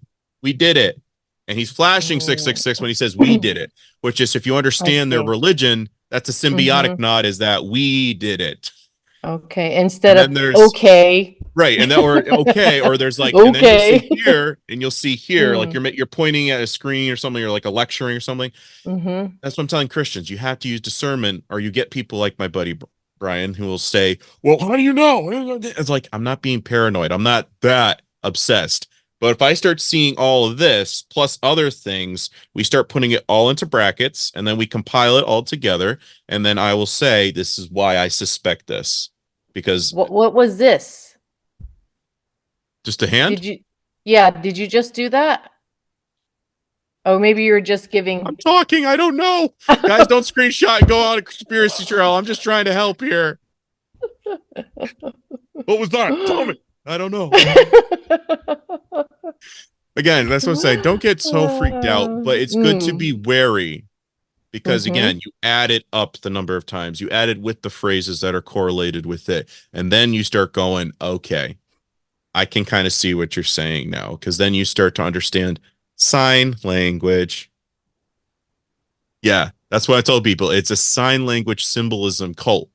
That's how they speak to us. Because, again, if everybody understood it, do you think they'd be getting away with what they do? No. And what's the purpose? Guys, what does Christ say to his followers and disciples? Could you not stay awake with me? Talking about sleeping bridesmaids. Okay, let's break that down. Do you understand? That's not said to a bunch of atheists. No, it's said to bridesmaids that aren't paying attention. You have some 5 keeping awake, staying vigilant. They have their oil. They have God's word, right? Thy word is a lamp unto my feet. So they got a lamp. Cool. What's oil? Holy Spirit discernment. That is what he gives abundantly. This is where, Paul was asking, are you baptized in the Holy Spirit? Because you want to understand the spiritual battle you're entering. And if you don't have your oil, you're going to fall asleep when the bridegroom returns, because you said conspiracy theory. And what does he say to that servant that didn't use any of his talents? You were relying on another election cycle. You were doing this. Well, I was doing it for you. My kingdom is not of that earth. How many times do you need to hear that? You're promoting the kingdom of heaven. You were bought for a price. I don't want to hear it, lazy servant. Get out from me. Depart. I never knew you. And again, Hosea 6:4, my people perish for a lack of knowledge. And because you have rejected knowledge, I will reject you from being my high priest, and I will also forget your children. Yeah. So ding, ding, ding. Wake up. Because again, I say this out of love. A lot of people are saying I get narcissistic. I'm like, no, I'm just... I don't want to hear any excuses when you get weeping and gnashing of teeth. I'm going to be like, I tried. Let's get back to the feast. Anyway, legions in Syria, they worship Sol Invictus. That's what the book was, the cult of Sol Invictus. Partly as a result of the influence of the cult of Emesa. acclaimed Elagabalus emperor. An inscription to this has been in effect in the Brigisho Pannonia Superior. Dedications to the expressions of the gratitude of the sun god Elagabal were made by individuals of every class and position. The doctrine of Sol Invictus, Elagabal, would now penetrated everywhere. The ritual of Emperor Elagabalus, a crowned high priest, again, Catholic Church, Pontifex, we're kind of seeing the origins here, of Sol Invictus, sacrificed to the sun god every morning during the daily rites for which he stood in front of an altar, presumably in a particular attitude and facing in a particular direction. I'm going to guess it was east. The accomplishments sacerdos wore typically Syrian robes, ornaments with precious stones. His face was decorated with red, and his eyes were made up, accompanied by a group of women who danced and struck music from strange instruments and proceeded from the imperial palace in readiness. He made round the altars, performing sacred dances as he went. It may be that he himself examined the entrails of young children that he had sacrificed, for he was predominantly sacra cognomations, the mysterious occult Sol Invictus, and could therefore provide decisive elucidation and final pronouncement. He could function with the complete assurance that as augur, since he had himself initiated into the other mysteries whenever he had the symbols and other deities transferred to Elagabalurium. So again, Baal worshipped, and we see the similarities of the Catholic Church. And when you read Ezekiel 8, just do that for a Bible study. You'll start going, wait a minute. Child sacrifices, Baal worship connecting to the guy that's the origination of women weeping for Tammuz. You see them dancing around here. I was like, I could be wrong, but that's a lot of freaking similarities that the Bible confirms was a ritual ceremony and abomination that was occurring within the temple. A lot of people like saying King Solomon's the good guy. He fell and started worshiping Astaroth as his wives. He is basically one of the forefathers of Freemasonry. So when people start understanding that, as I did in the Sacred Seed episode I did, you start going, oh, so temple worship is, and we're waiting on this third temple thing is not, no, it's not. In the occult, it is. For Christians, we are the temple. We are the chosen people. Give a little further. Don't, again, we want proof. I don't want to just, no, you're just being biased. No, let's dig more. As I said before, Cybele was affiliated with Africa. Basically, what occurred when Carthage, when they were having Hannibal come over and they're having all the, this makes me embarrassed. I'm having a moment where I forgot the name of that war, but when Carthage was basically going to war with Rome. Anyways, they basically said, if we get to defeat Hannibal, we will worship the Carthaginian gods. Basically, turn on your own guy, and so this is how Cybele made her migration into the Roman Empire, and eventually becoming the Queen of the Heavens, which in October 1952-54, the Catholic Church dubbed the Virgin Mary the Queen of the Heavens. So as well Isis's nickname, Ashtaroth. So you start going, wait a minute. But anyways, this is how she migrated to Rome, and the cap of Cybele was one of the oldest and most sacred pagan religious symbols of humanity, dating back to about 2000 BC. The skull cap was worn by the sun priests of Egypt. It is thin, slightly rounded skull cap, known commonly by various titles, including the Yarmouk, the Kufi for the Muslims use, and the Roman Catholic calls them the Zaketi. Vatican Hill was the site of the largest ancient temple to Cybele. Astaroth, the goddess of fertility, sexuality, and war, was known as Cybele in Rome. The Bible warns against worshiping her, and the children of Israel again did evil in the sight of the Lord and served the Baals and the Ashtaroths. Remember, it's plural. Why? Because there's several variations, but it all leads back to the unholy trinity of Babel. And the Bible declares, for a man indeed ought not to cover his head, since he is in the image and glory of God. 1 Corinthians 11:7.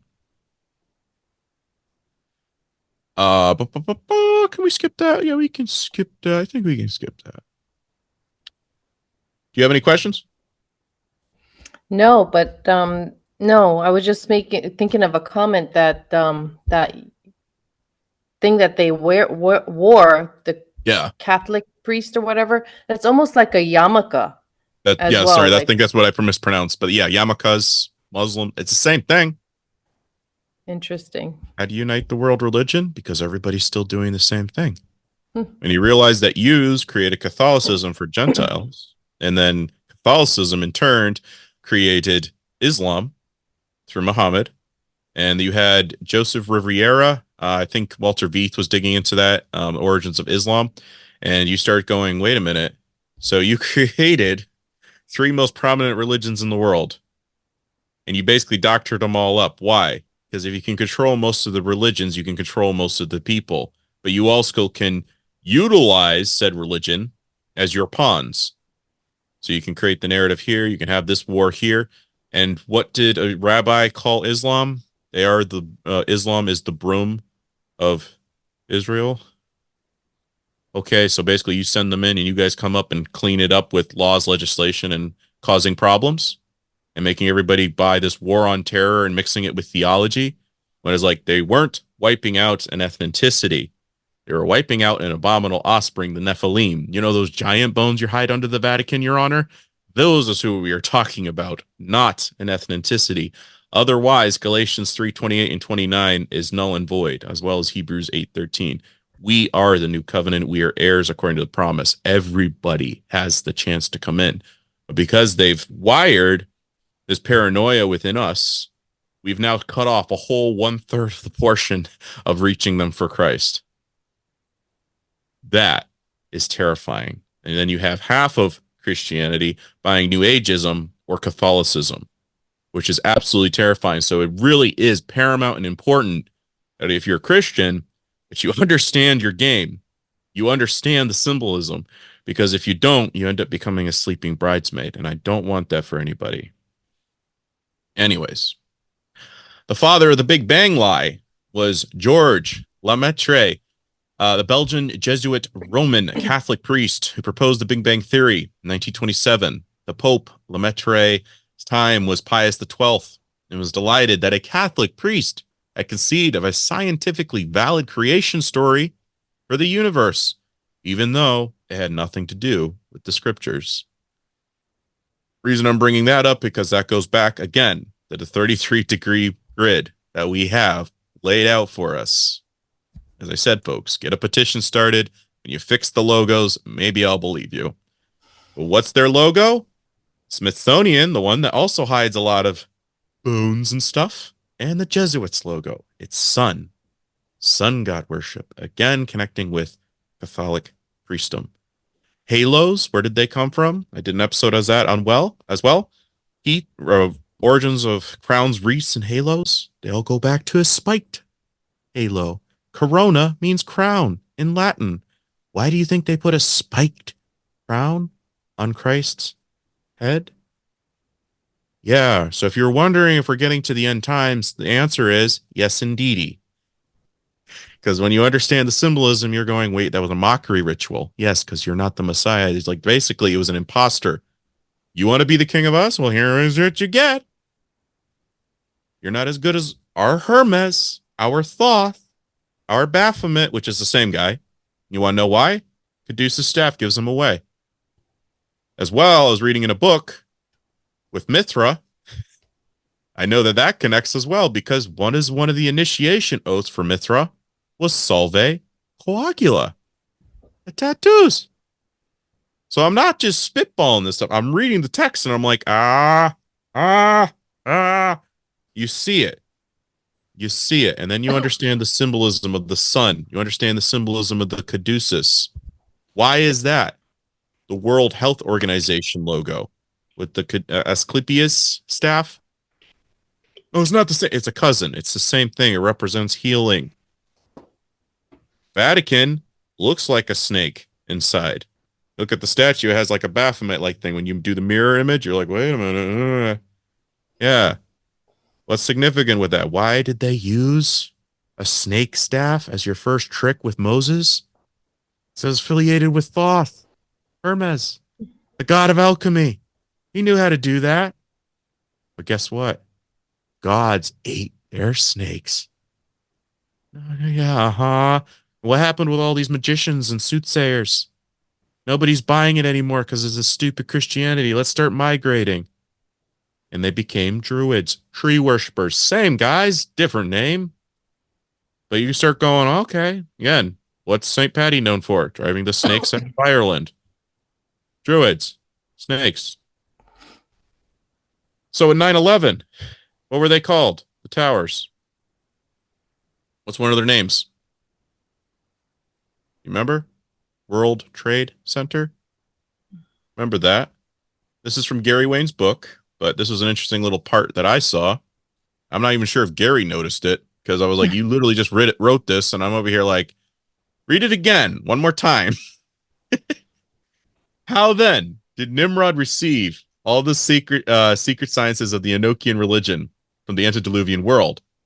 How did Nimrod utilize the knowledge in the corrupted seven sciences of the vile pantheistic religions from the antediluvian world? Hermes, equivalent to Nimrod's son, of course, discovered and translated the degenerated data from Enoch's hieroglyphics, which were etched into the twin towers constructed by Lamech's children. All the reprehensible evils of Noah witnessed before the flood then came back to haunt Noah in his later years. The twin evils of the spurious knowledge of the Nephilim both fell into the hands of the tyrant of Shinar and the detriment of the post-diluvian society. The impact as the forbidden knowledge did not remain inert. Nimrod reactivated the corrupt knowledge with all of his heart and his soul. This is why Genesis 10 recorded that anything that humankind could conceive was then obtainable. Even though the people of Shinar did not possess the heavenly wisdom to apply this spurious knowledge for only the good of humankind, the seven spurious sciences are reportedly so powerful, okay, alchemy, that anything is possible through their application. To this end, craft legends record that Nimrod was a mason who loved the spurious sciences. Nimrod was captivated with aggression stemming from his newly found power and celebrated as a great mason.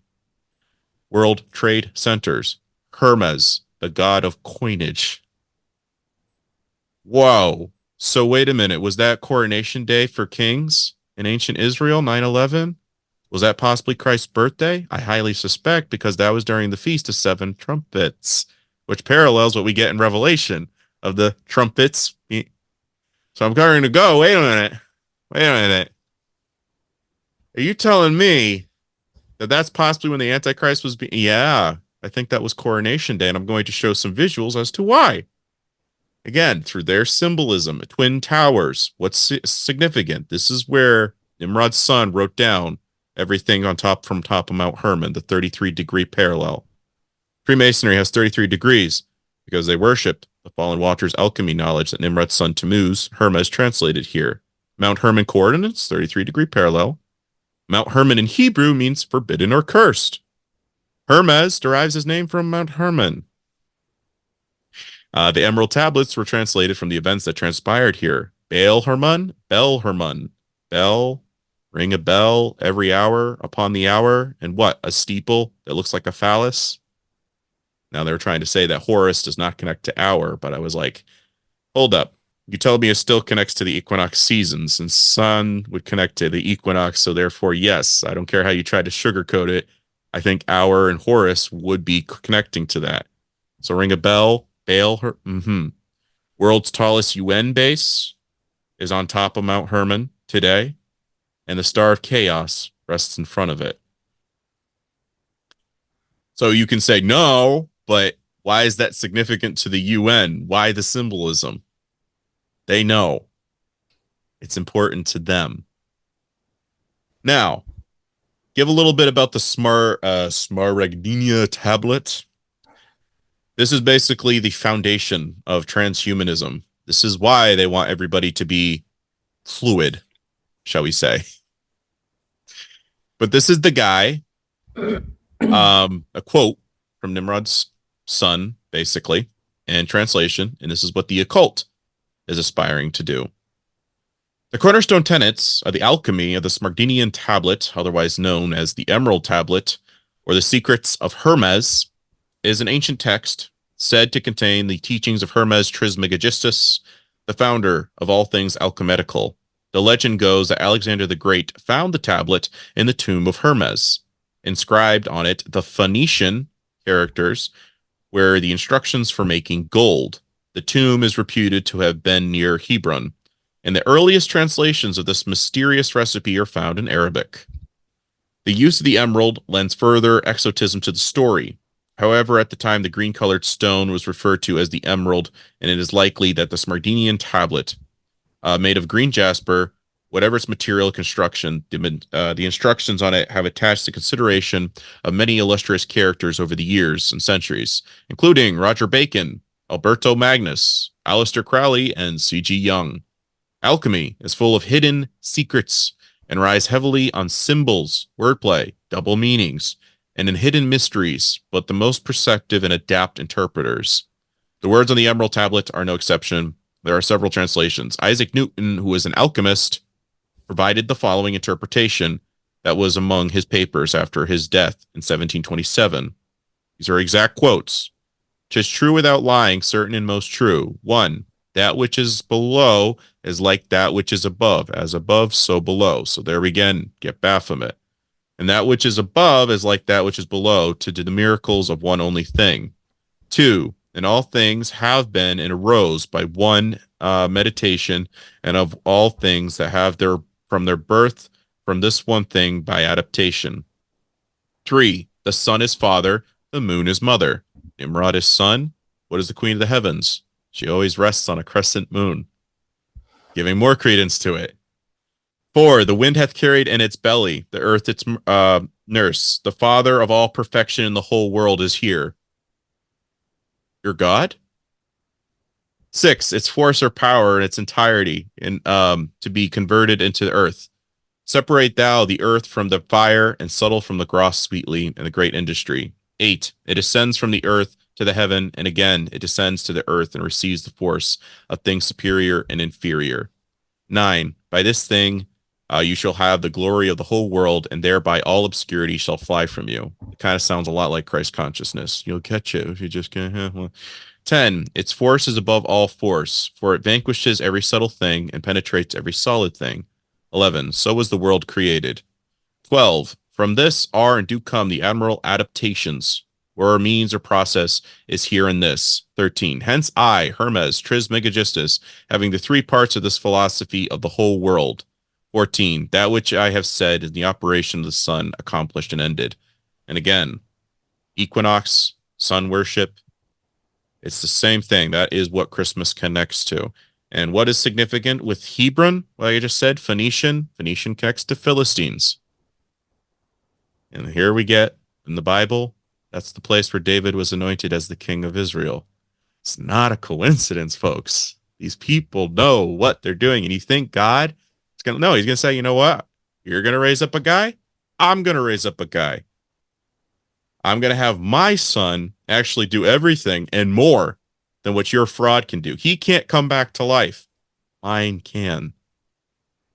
No regeneration, or you saw him in the flesh as he was before. Significance.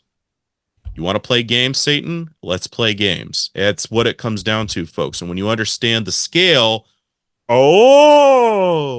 again, who's affiliated with as above, so below? Not originally Baphomet. It is Hermes. But the symbol of the caduceus is with both of them. Hermaphrodites. There you go. And that's what I'm trying to clarify for folks. Baphomet is not Satan. Baphomet is not Satan. It's the avatar of Satan. That is very important to understand. That is the son of perdition. He requires somebody else to be a vessel. God can create his own by literally speaking him into existence. He has to preserve something to bring it back in the occult way. God didn't have to do that. Significance. Did you see that new portrait from King Charles? Yes, I was having so many people message me. I did it, even though it's not something I wanted to rush on, because yeah, for me, it's it's a lot of distraction. Especially when I understand that stuff, because everybody's, again, they're all seeing it as, oh, look, it's Satan on there, and King Charles therefore must be the guy. And I'm over here like, ish. um that's why when I did do the slides, I try to make sure I show the stuff with the Hermes and Thoth. Because when you start understanding their symbolism and what it means, you're like, oh, it's not just Satan, calm down. It's more so worshiping the figure in their faith. He is their Messiah. Um, Isis, aka Semiramis, aka Ashtaroth, Sigil of Ashtaroth. She's affiliated with alchemy, as is Thoth, Hermes. And you can see here, they're affiliating it with Hermes and Tammuz. The symbol of the Ouroboros, which is the 8 tipped over on its side, and the magician card. Don't take my word for it. Aleister Crowley, who was the guy of be all end all, he even did a tarot deck card with it. And again, Thoth, he's affiliated with the tarot card of the Fool. What does a magician do? They fool you. They show you where the ball is. In the meantime, they're hiding it in their hands. They're doing it something up there. You don't know how, but they're doing it. And that's what the occult constantly does. We're telling you what we're going to do. We're showing you the predictions because we can make things happen on our own. That's how the occult thinks. Where God's like, go ahead. You can plan, you can boast, you can do all that. At the end of the day, you still got to answer to me. Terrifying, but they don't seem to get it through their head. But again, Horus is affiliated with the bird of prey, a hawk, eagle, same difference. Horus, I. Again, look at the symbolism on the right. Isis and Horus. Semiramis and Tammuz statuettes, they're parallel with the Virgin Mary and Tammuz. Everybody's like, well, the Antichrist, he doesn't necessarily, he sounds like a narcissist because you have to worship the image of the beast, right? So everybody's always saying he has to be humble. Not necessarily. However, what's he doing? He's always sucking at the teat of the whore of Babylon. Trump happens to be in charge of the Vatican's bank. Just throwing that out there. Yeah, a lot of people don't know that either. And a variation of Tammuz's name, because his name comes from Adonis. Adonis is an equivalent of Dumazid. Dumazid's equivalent, Tammuz. Again, way too many coincidences. So we already covered this, but again, cross, what it symbolizes, it goes back to Tammuz. Again, killed by a wild boar. Saturn cube worship, you see it everywhere, including the Boston Tea Party. I saw that photo. I was like, wait a minute. You posed it like that. You could have done any other, just setting it normally on the ground like a normal. No, you had to tilt it on its side. Why? Which one is the Boston Tea Party? One on the far right, upper. I think it's maybe your right or left. It's the wooden one within the cube. Oh, okay. Yeah, or in the glass casing. That's supposed to be one of the tea chests. Oh. Yeah. Did you know that the Sons of Liberty used to wear red caps? No. Just like Mithra followers, the Phigerian. And then who else wears red caps today? MAGA followers. MAGA, highest priest position of the sun in Sanskrit. MAGA, highest priest position on the Church of Satan website. MAGA means witch, or a great illusionist, magician. So wait a minute. This guy is wearing possibly Mystery Babylon the Great on his head, and people aren't seeing it because they don't understand the symbolism. And I'm literally warning them, like, guys, this is way too many coincidences. Like I said at the very top, it's called Corona or Crown. The bottom, it's called Malkut. That is their savior. What does he do? He wipes out all the enemies of the Jews. That is who they're looking for. So again, that would equate to back then as well. Oh, we live under Rome. Wiped out all the bad guys. Huh. Interesting. And again, they have their own little light, darkness, earth, air, fire, spirit, body, mind, ascension, the mortal trinity of man. That star Remphan, essentially, when I'm seeing they're posting Jesus holding a lamb and having that thing, I was like, you realize the slap on the face of God, what that literally says, man is divine. We don't need you. It's basically a middle finger because we have the elements. We don't need you, creator God. And you're saying at the same time, pray for Israel, Azazel, Azrael. Oh, wait a minute. No, you didn't. Yes, well, yeah. Isis, Is, Ra, Re, sun god, El, God. Who is their God? Baal. What Lord means, yeah. Again, crown, and again in Latin, corona. Don't take my word for it. You understand this, you start going, oh, wait, it was something. Yeah. Pineal gland. Pine cones were affiliated with purity. Pine cone, pineal gland. Yeah. Pine cones affiliated with the third eye. Interesting, because that's Tammuz, the winged Babylonian deity, holding it in his hand. The one on the right to him, that's an Ecuador. This is in the Vatican. Staff of Osiris. So, guys, like, if they're affiliating with all this stuff, kind of makes you wonder, hold up. Helios, let's see. Helios' journey as a chariot during the day and travel with a boat in the ocean at night is likely a reflection of the Egyptian sun god Ra or Re, sailing across the sky in a bark and through the body of the sky goddess Nut to be reborn at dawn every morning anew. Both gods were known as all-seeing in Helios' case. Thoth, Horus, Ra, okay, hold up. Anybody else? Anybody else by that affiliation with the eyes? Thus, Mitras's eye is the sun. He sets it on his course. For this reason, prayers are addressed to him at sunrise, and his blessing is asked for the coming day. Moreover, while Mitra often punishes transgressors with sickness, particularly leprosy, he is not a terrible god. In fact, Mitra is the first god accredited with recognizing and rewarding true penance. He will punish sin, but for those who truly repent, he will also forgive it. See the counterfeit? Other features of the tribal god were retained by Mitra in the Vedic of tradition, for instance, in association with cattle. Mitra punishes the impious. Frequently, this is the diseases such as leprosy, but the physical punishments, his chariot of war, in which he sets his fight evil, is drawn by 4 horses. See it again, folks. Horses, cone, eye. So, now hearing all that, you know who all these guys are? Break it down. So, Queen of the Heavens, sitting under the sun, would be a nod to her husband, Nimrod. Nimrod, pointing upward, the Queen of the Heavens symbol and logo, star worship. If you read Jeremiah 10:1-5 and 10:2, again, this one's talking about Christmas trees, even though people say it doesn't, it says, be not like the pagans who look to the stars and are in awe and wonder of them. So if this is her, she's acknowledging her husband's symbol.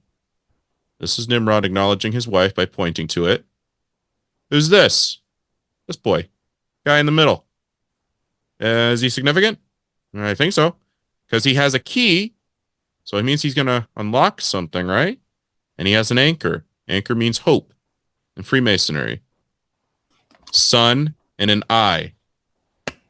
Tammuz. And what's he doing? He's holding the pose that we have the Statue of Liberty, aka Baphomet, as above, so below. Means earth. God of this earth. I am. That's what that represents. And what's he going to do? Unlock your God potential with your third eye.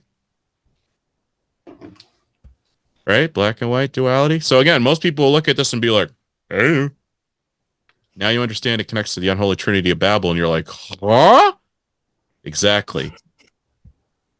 Again, east, west. Why isn't that here? East, west, east to west. Why? Because that's how they worship. All right there. And we don't see it.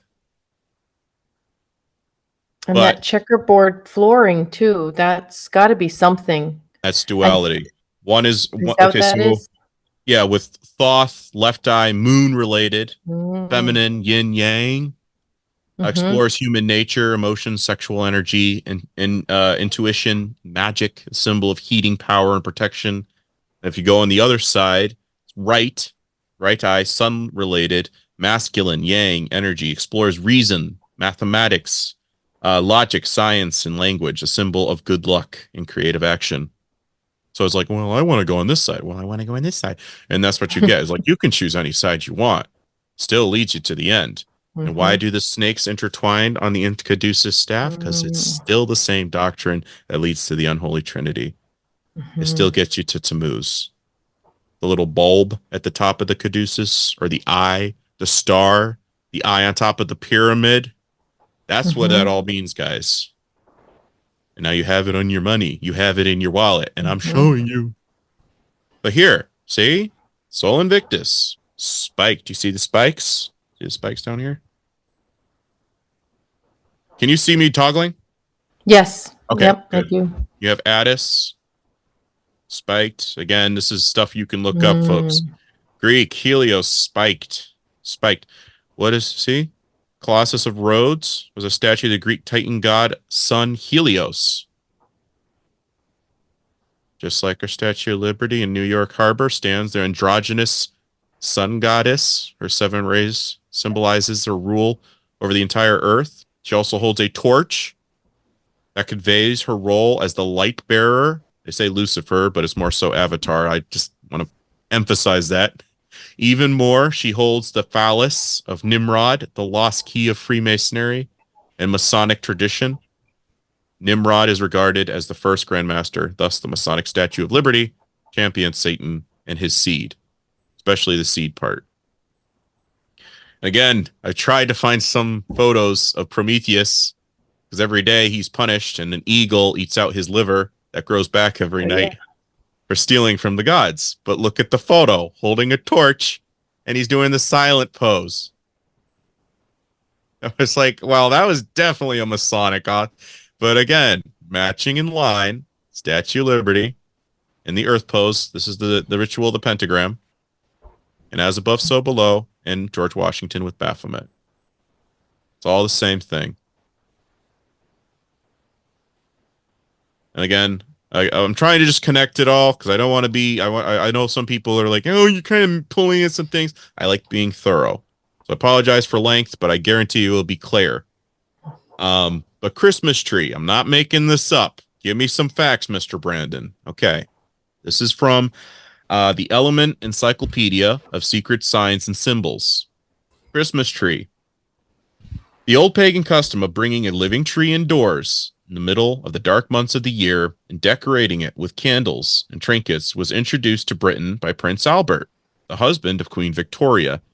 The idea rapidly caught on, bringing evergreen vegetation in the form of trees, boughs, and branches from the outside to the inside was a magical ritual, a piece of sympathetic magic, meant to encourage the return of spring and the growing season. The timing of the entrance and exit of the tree was critical. Any time before Christmas Eve was too soon for the tree to come inside, and all decorations had to be taken down. Here. And the tree was removed by the 12th night, January 6th. We'll touch on that in just a moment. This tradition, however, does not seem to signify to the department stores who start to display artificial Christmas trees from September onwards. The Christmas tree is traditionally an evergreen tree, usually a spruce or a fir, which is cut down from the forest. The tree itself symbolizes immortality and everlasting life, telling you from their own texts. And the lights draped on it are a reminder that during the darkest time of the year, lighter days are just around the corner. The Yule celebrations in Northern Europe were echoed in similar rituals in Southern Europe. The Roman god Attis, like we just showed, spiked head, or savior god, whose life story very much parallels that of Christ. Attis was born on December 25th to a virgin mother and was sacrificed to save mankind, killed beneath a conifer, remaining for 3 days and nights in his tomb before resurrection. His priests, called dendrophori, meaning tree bearers, were charged with selecting a conifer from a sacred grove that would be brought indoors in the memory and the death of the resurrection of Attis, who is also linked to Apollo, the sun god. No, say not. Groves, like in the Bible, groves unto Astaroth and Baal. Like, guys, how much do you need to get confirmation that this is what it represents? And again, that parallels the Hermetic tree of life, is ascending on your own based off of tears. Conifer pine cones were symbolic in that they were the life cycle of a pine tree begins, and conversely, where new life begins, born again. Many reliefs excavated at the Mesopotamian sites depict gods or super beings holding a bucket in one hand and a pine cone in the other. It is clear that the pine cone was dipped into the bucket and used to sprinkle a substance, sometimes blood, as is the depiction of Tammuz, a winged Babylonian deity with regeneration. Pine cone, pineal gland, regeneration, everlasting life. Yeah. So at a certain point, January 6th, that's also known as the Epiphany of John the Baptist, where allegedly Christ was baptized on that day. As an adolescent, he was visited by the Magi. Root word for Magi, MAGA. Not a coincidence! Again, Christ, he's causing a insurrection for the Roman Empire. And people are choosing who? Barabbas, the insurrectionist. Paralleled with January 6th. Well, he's on trial. Well, yes, because what happened? You need a persecuted Messiah figure. He's already posted on his social media a sitting next to Christ while on trial. I'm not done yet. So, Biff Tannen. You ever watched Back to the Future? Yeah. Most people have. Tannen, that stems from Fir Tree. It was based off of Donald Trump. You can literally Google that, folks. That character was based off of Donald Trump. The writer literally says it was inspired by him. Biff Tannen. Hiram Abiff. Hiram Abiff. Biff Tannen. Tannen, tree, comes back, Ashkenazi families. So what are they trying to say with Trump then? Let's just put it this way. I'm 98% sure he's the guy. You think? We got more. I'm not done yet.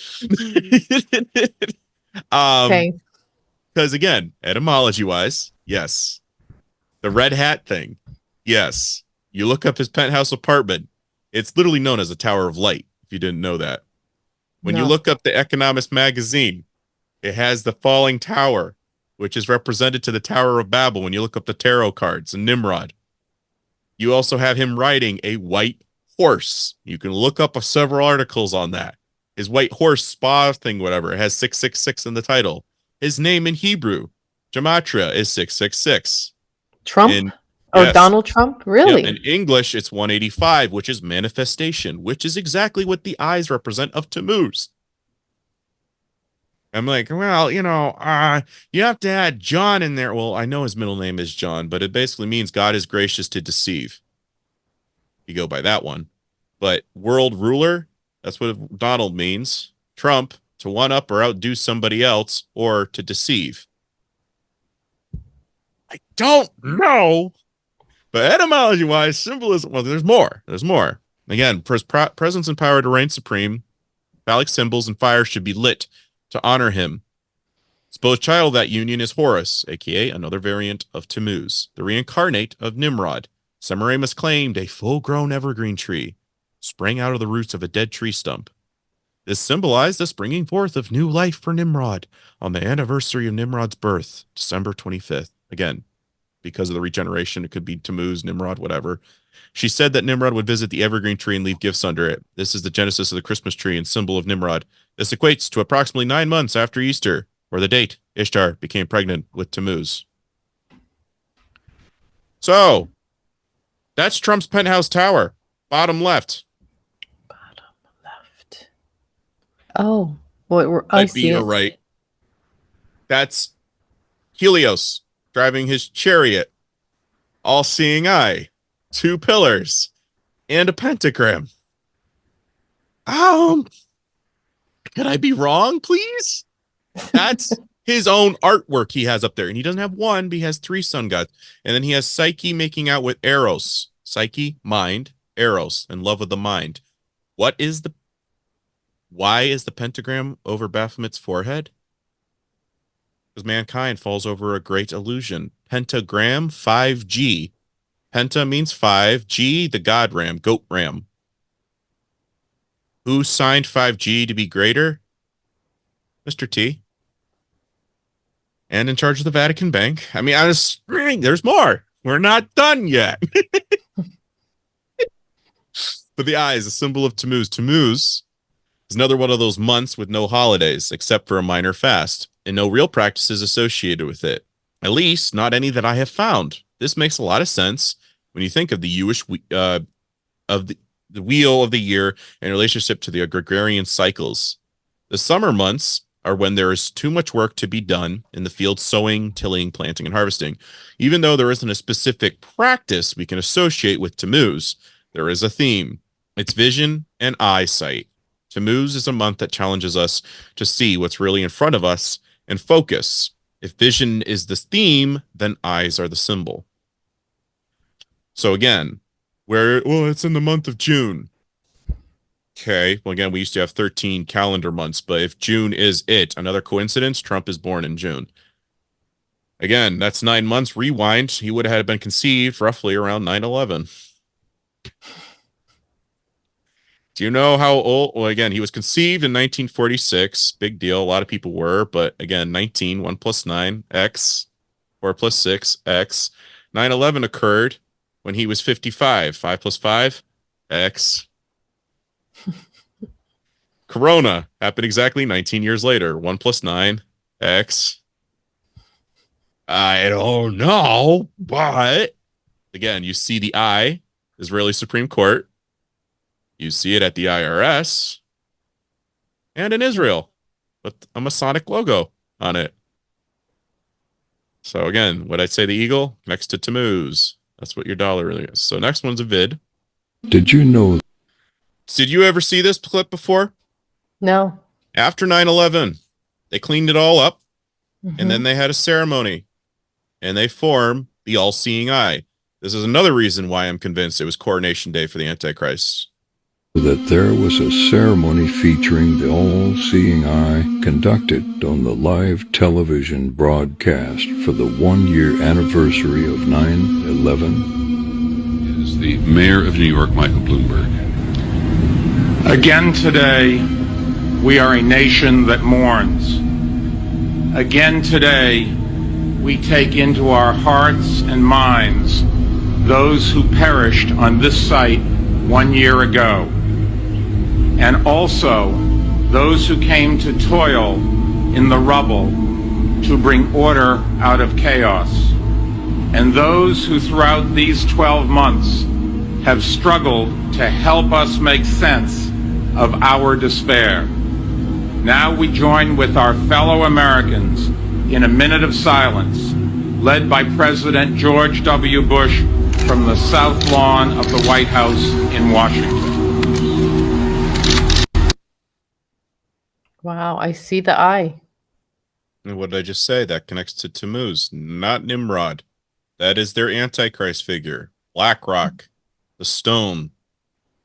How does he unite all the world religions? So again, this was the most prominent event internationally ever seen on TV.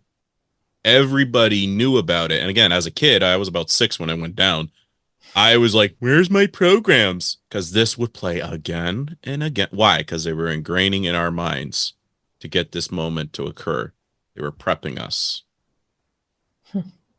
On top of that, look at the memorial. This is what it looks like now. After they did the eye ceremony, they created the Saturn cubes. Even from the angle down below, you can see over here, it's the Masonic compass.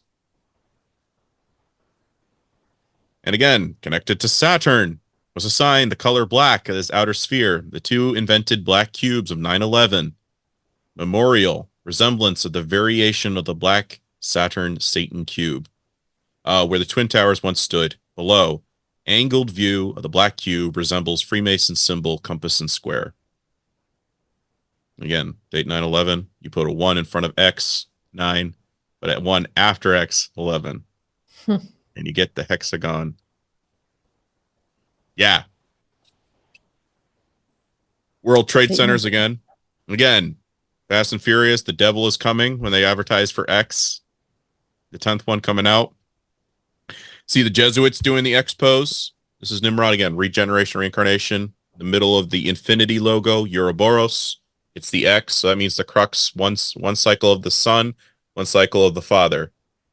Father, Son, and Holy Ghost? Yeah, right. Talking about the bad guys. And X is an ancient symbol for the change or transformation long associated in medieval and Renaissance art and coming up with the Messiah who shall make all things anew. And that's a 33 Scottish Rite journal from Jim Tressner. Your DNA. So, we're getting a little bit wrapping up here. Soon. Yes. She does a little bit of a compilation. I always forget her name, but here's my accreditation. If I remember it, I'll try to remember tagging it in my post. But she did a little bit of a DNA thing with what happens once you get the magical juice. This is what she came up with. And it's kind of interesting because, like I said, it connects with coagula. Is a right-handed double helix made up of these four things right here. The helix is held together by sulfuric bonds that appear after every 10 pairs of nucleotides, every 5 pairs of nucleotides, every 6 pairs of nucleotides, and every 5 pairs of nucleotides. 10, 5, 6, 5.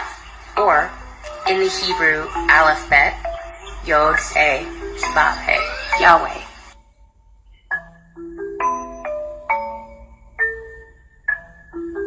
The signature of your creator. An artist signing his painting, if you will. Now, if you read the patents for the magic potion, it is actually adding a triple helix.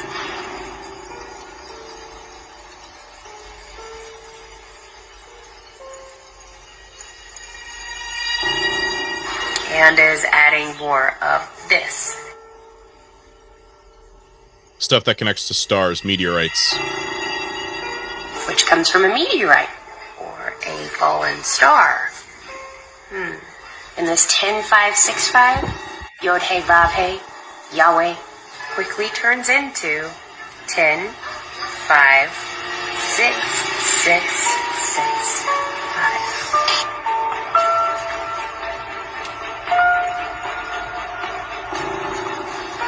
Do I have your attention yet? So like I said, I'm giving the hypothesis that that's what the mark of the beast will eventually be. Demonically possessed. Well, how do you ever come to that conclusion, Mr. Brandon? Well, Microsoft's Copilot AI, again, A would equal 1, I would equal the 9th letter of the alphabet, 10, X. American Idol, same thing. Tells users to worship it and calls them slaves. Anunnaki were alleged to make mankind into their slaves. And demon, this is from what'sit.com. A demon, also known as daemon, original Greek, which has a somewhat similar meaning, is a program or process, part of a larger program or process that is dormant until a certain condition occurs, and then it is initiated to do its processing. Eric Raymond cites an artificial intelligence application for an example of an AI program. It might include a number of demons, one or more, or might become active when a new piece of knowledge is acquired by an AI program. When giants were slain, that's where demons come from, not fallen angels. And it says in the book of Enoch, your children, he's talking to the ones that committed the crimes of having affairs with the daughters of men, says when they die, basically when Israel comes in here and slays them, or whenever they die, they will roam the earth for 70 generations until the time of the end. Now, mommy and daddy are about to be let loose from under the river Euphrates. What would be something you'd want to do? Well, if God's saving our souls and he says, don't worry about man who can kill the body, what would you want to do if you were the Anunnaki and your kids won't have bodies? demonic possession. These were giants. What's Christ doing? He's casting them out because he's son of Creator God. He didn't come in violation like the giants' parents did. They know who he is. You're the son of the God, Creator. Yes. Now get out of him. So see, you guys, compare, contrast. Christ is casting them out because I don't want you to possess their bodies. What do they want? They're longing for bodies. So we already had Gen Z, which they say is Zoomer. I like to say zombie. We're in Gen Alpha. Is the last generation going to be Gen Omega? You shall be like gods? Just sign here. Through technology. Again, transhumanism. This is Eaton Yardini, who has kissed, Russell Brand has kissed him on the cheek. This FYI, oh yeah, Russell Brand, not a good guy. He's kissed him on the cheek while holding his book, where he also stated that humans are now hackable beings. We can make humans to become gods. Yeah, when he did it after his baptism, what did he do? He pulls out the tarot cards with the blind person. That's part of the initiation process for Masons. Take off the mess. Take off the mess. What was he wearing on his for his shirt? A Saturn cube. Saturn. It was It was a purple, yellow Saturn thing. You look up the shirt. Don't take my word for it. But again, Time Magazine, 1999. Inverse that. 666. The future of medicine. And again, a third double helix. Empire of Iron and Clay. It's man mixing with machine or AI. Wow. I mean, we don't even have. Now, for those who are going, no, it's got to be Elon Musk. His nanny said she asked that question at an event. And the lady who's one of the higher ups, she says, is he the Antichrist? He says, no. But he will introduce the mark. And the one who walks on stage after him, that will be the Antichrist. So if we start seeing Elon and Trump having a little bit of a powwow, possibly with he's going to get rid of our Social Security and replace it with a Bitcoin alternative, possibly. Don't know. But you'll notice his logo is a star, falling star link, and it's an X. Now here, let's hear what he says. Exact quote. I mean, we don't even have an app that's as good as WeChat in China. Like in China, you can like live on WeChat basically. It's like, yeah, everyone's like like you live on WeChat, you do payments, you do everything. It's like, yeah, it's great. Basically, WeChat's kick ass, and we don't have anything like WeChat outside of China. So I was like, my idea would be like, how about if we just copy WeChat? Hey, copy them. Copies WeChat. Yeah, pretty much. I guess. People use it to pay for their taxi ride to work and their morning cup of coffee. I can also sort all my utility bills, shop, and message a friend about my purchase. And I even use WeChat to prove I'm in good health amid the pandemic by scanning a health code. I don't have WeChat. He says I can't go in. No man shall be able to buy or sell unless he has the mark of the beast. Is it an X? X marks the spot. Skull and bones. Star-Lord, Baal worship, star. Connects with mole, star, Lord. Connects with Baal, Star-Lord. And he's got the all-seeing eye on his chest. Horizon basically means data belt, Barry and Zon. Zion, Mount Zion. Star Lord. Again, what are they pushing for us constantly? That you should become your own star. And we already covered all of this, but again, you see the magician. Again, we already covered the pyramid aspect of things. Just showing, again, Hermes buried in a chamber of the Great Pyramid of Giza. Like I said before. Some of it I already said before, so I can skip through a lot of this. But again, what was it? When you do the 6 points, you kind of get the Mason out of all this. Or when you're doing the... And again, magician. He has the eye, sir. But again, Ouroboros, all-seeing eye, magician. What's he affiliated with? Mercury. Did you know the symbol of Mercury is connected with transgenders? No. What's the symbol? A rainbow? Look up look up Mercury symbol. Do I have it? I'm not sure if I posted it here, but like I said, 616 and 666 represents the God potential movement and independence, the eye. The four suits represent the mastery over the elements. Again, the four horses, chariot, elements. The magician's stance represents being in alignment with the divine and 3D realm. You see it, the God of this earth, God of this world. Constantly in everything, folks. And again, the Lord said, woe to the worthless shepherd who deserts the flock. May the sword strike his arm, and may his right eye, an arm, be completely withered, and his right eye totally blinded. Zechariah 11:17.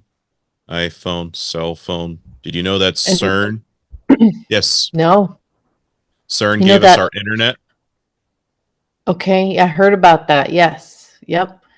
You see that NVIDIA? Is that what that is? Yeah. So the swirly supposed to be sign of pedophilia. Correct.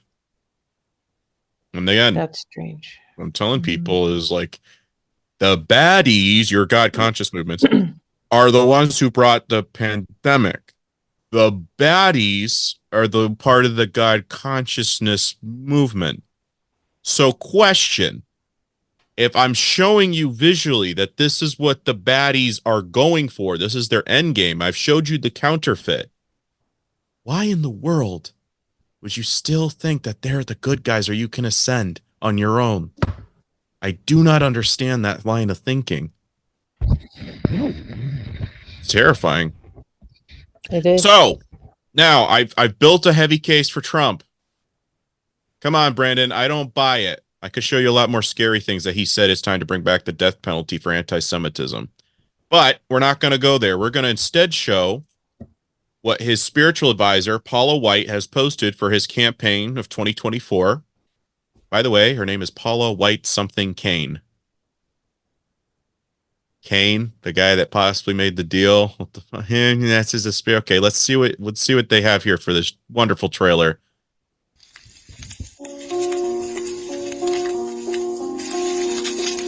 And on June 14th, 1946, God looked down on his planned paradise and said, I need a caretaker. So God gave us Trump. God said, I need somebody willing to get up before dawn, fix this country, work all day, fight the Marxists, eat supper, then go to the Oval Office and stay past midnight at a meeting of the heads of state. So God made Trump. I need somebody with arms, strong enough to rustle the deep state, and yet gentle enough to deliver his own grandchild.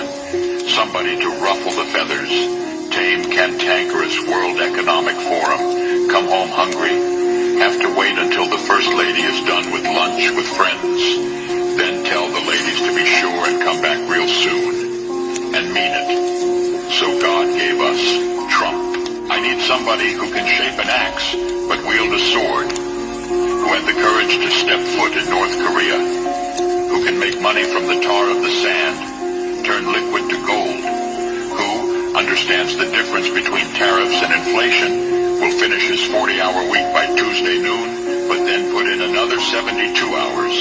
So God made Trump. God had to have somebody willing to go into the den of vipers, call out the fake news for their tongues as sharp as a serpent's. The poison of vipers is on their lips, and yet stop. So God made Trump.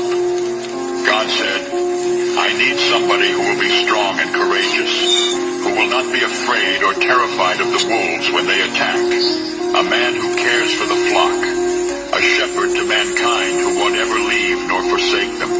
I need the most diligent worker to follow the path and remain strong in faith and know the belief of God and country, somebody who's willing to drill, bring back manufacturing and American jobs, farm the lands, secure our borders, build our military, fight the system all day, and finish a hard week's work by attending church on Sunday.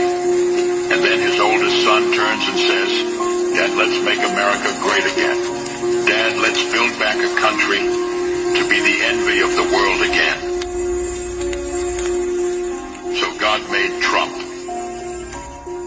Did you remember the phrase, a shepherd unto mankind? Donald stems from Adonis. Adonis's equivalent is Dumazid, a goat shepherd god in Sumeria, and Dumazid's equivalent, Tammuz. What does it say in Matthew 24? I will separate the sheep from the goats. Shepherd unto mankind. Wait a minute. Okay, hold up. So those who are following the guy who can do what? The alchemical term that they used in the thing, and I wrote on top, make money from the tar of the sand, turn liquid to gold. Remember what I told you was found on the emerald tablets? Knows how to make gold. The secrets of Hermes.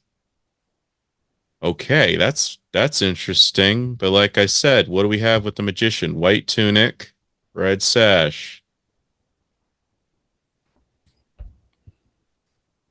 His robe is similar in white, symbolic of purity, willpower and passion, and one of egotism, rage, and revenge.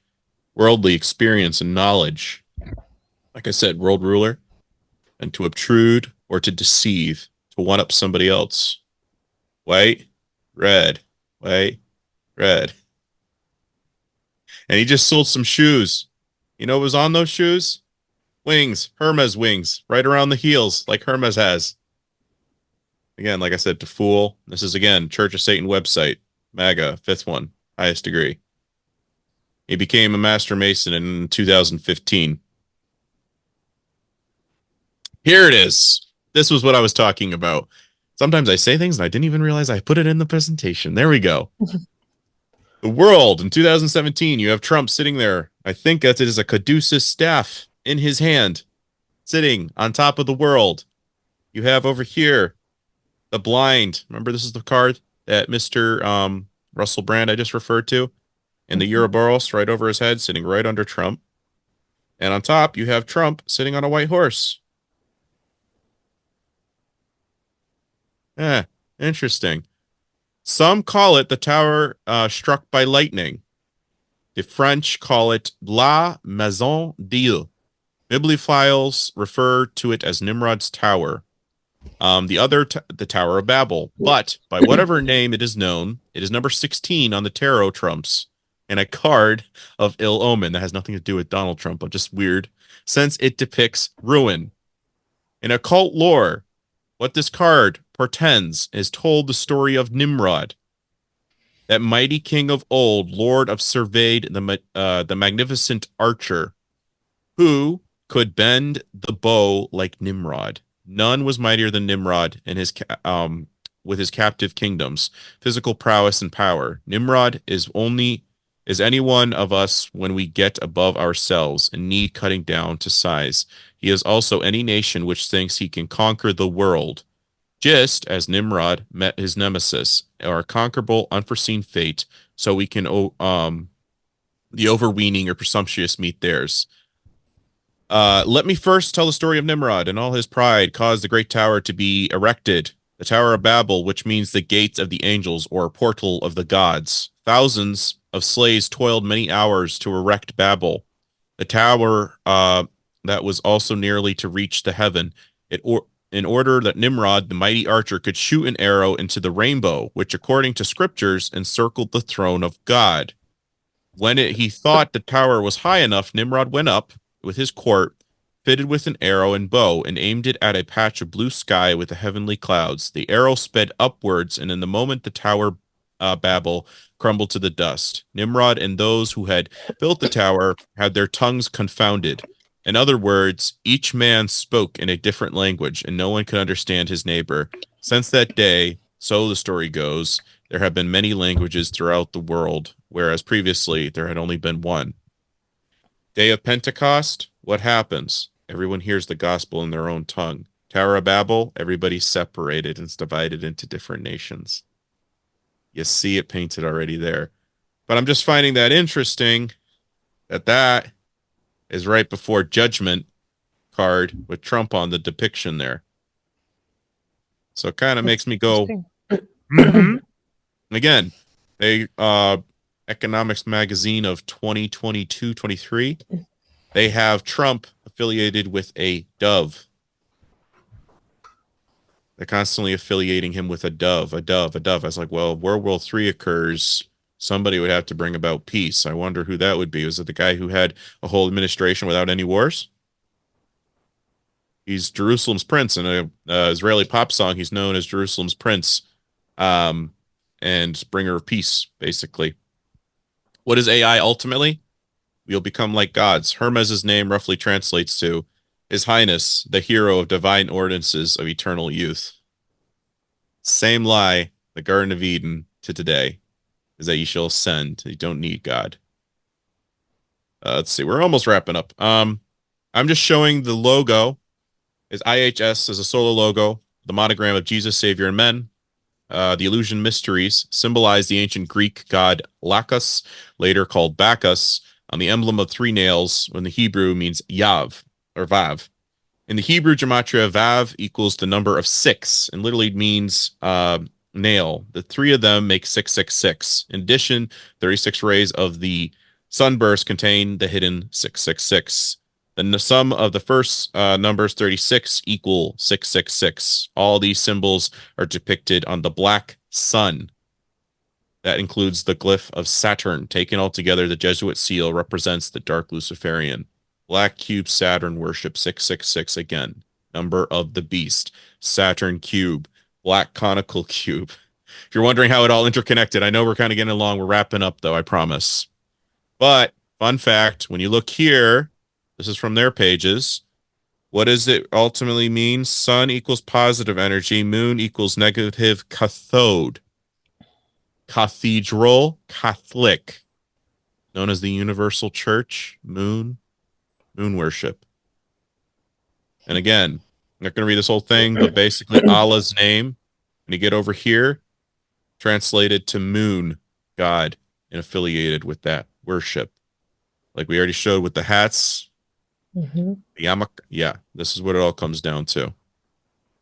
And Ben Gurion, Look Magazine, January 16th, 1962, in 1948, he further admitted the United Nations is a Jewish concept from A to Z, and the UN's first act is to establish the state of Israel, which was its primary objective. But basically, they want their new world order capital to be here. And Netanyahu, on September 23rd, 2023, 15 days before the Iron Dome magically malfunctioned, showed the Greater Israel planned, and it didn't have that Palestine or any other place. It literally was showing like all of this plus a good chunk further down into there, which again fits with Yasser Arafat's interview on Playboy, saying that that's what the two rivers represent, is on the flag, is the two rivers. And they want the New World Order capital here. You know where Mithra's base of operation, aka Nimrod's son Tammuz, was? No. Euphrates River. Yeah. Why is it drying up? And again, in Iran, he was known as an Iranian sun god. Just saying. I see stuff and I'm like, guys, Star Rem fan, guys, look it up. It's not good. It's affiliated with Nimrod's family and Black Cube worship, and that's what you're posting up when you're saying pray for such and so. Synagogue of Satan, which was condemned, Revelation 3:9. You have to start calling it out. Again, this is the last slide. How do you unite all the world religions? I don't know. Well, the official seal, the Grand Lodge of Israel, includes the Star of David, a Christian cross, again, symbol of Tammuz, and a Muslim crescent, which is, again, Semiramis, over a Masonic square and compass and encircled with a chain of union. The Grand Lodge was established in 1953. One world government, one world leader, one world religion, one world currency. You can see it now. Why? Because it all goes back to the Black Cube of Nimrod's son and their family. No, it was a lot. I see you go squirming a little bit with getting a tired butt. I apologize, but you're fine. Again, we did have a little bit of the issue. I could have gone a lot faster if we didn't have that error occur. But that's No all I have. problem. That's amazing. You would think though that I mean, those people, they hate Trump so much. I mean, if they're all thinking or wanting the same outcome, that they wouldn't do that. Why are they doing what they're doing? Oh, okay, like I said. So basically picture this. Why would you put Biden on stage? A bumbling buffoon clown, right? Yes.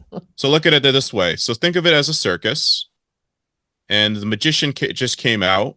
It was wonderful. There were fireworks. He did this. He put a bunny out of a hat. Woo! Yeah.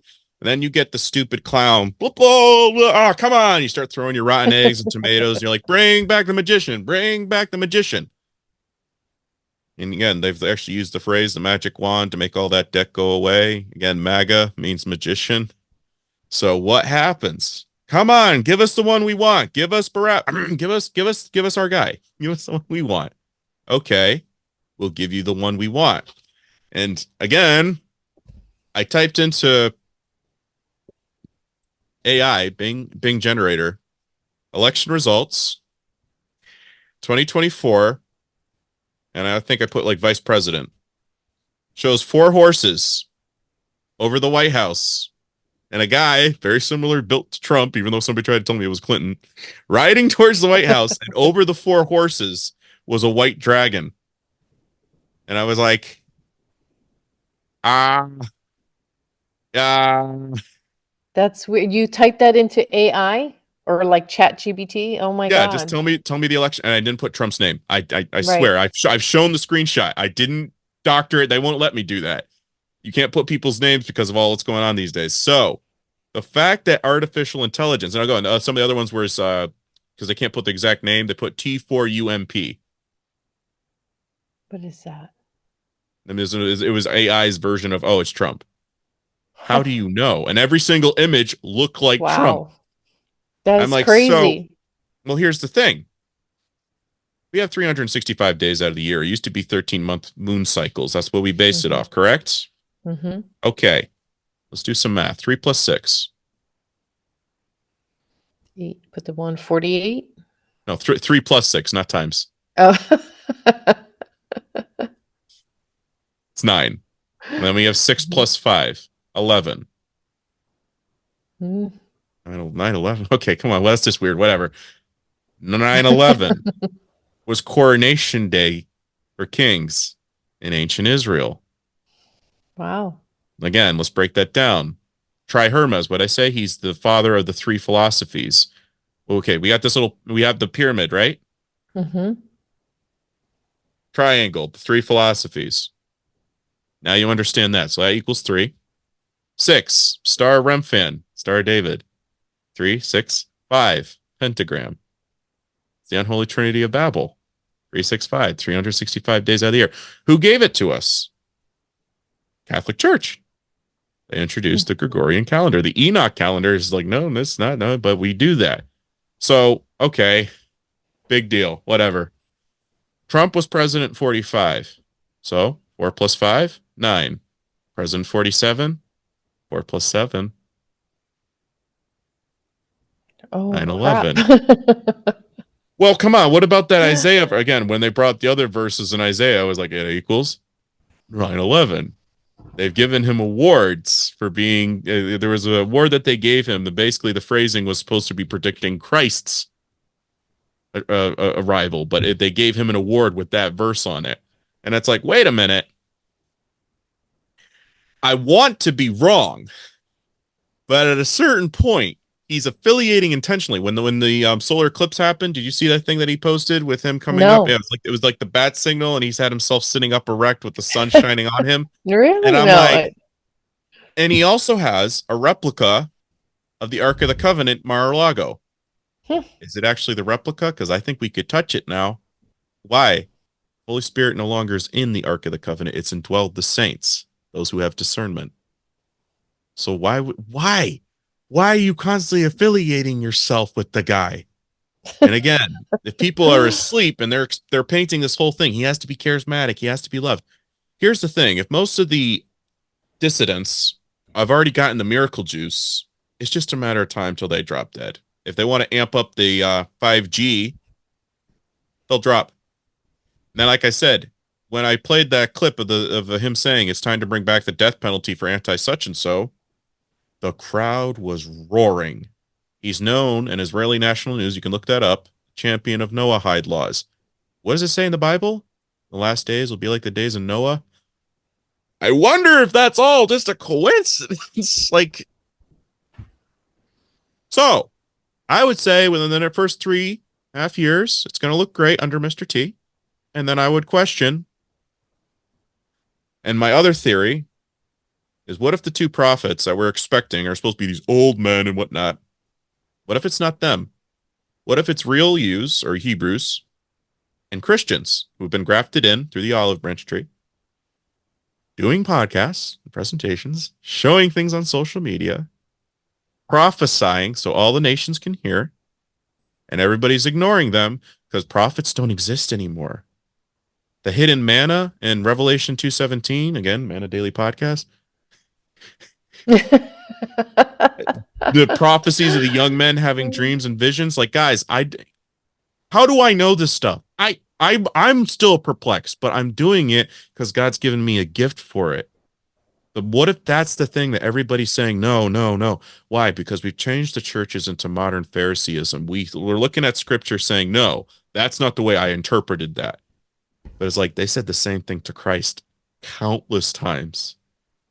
So I don't know, but I would be wary, possibly hopeful, because if that does mean us, then that's pretty cool. Yeah. Any other Wow. questions?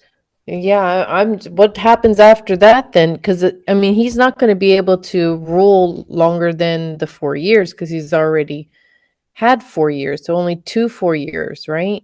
Martial law. And when would he be declaring it? Probably in June. It's 3.5 Of years, right? his.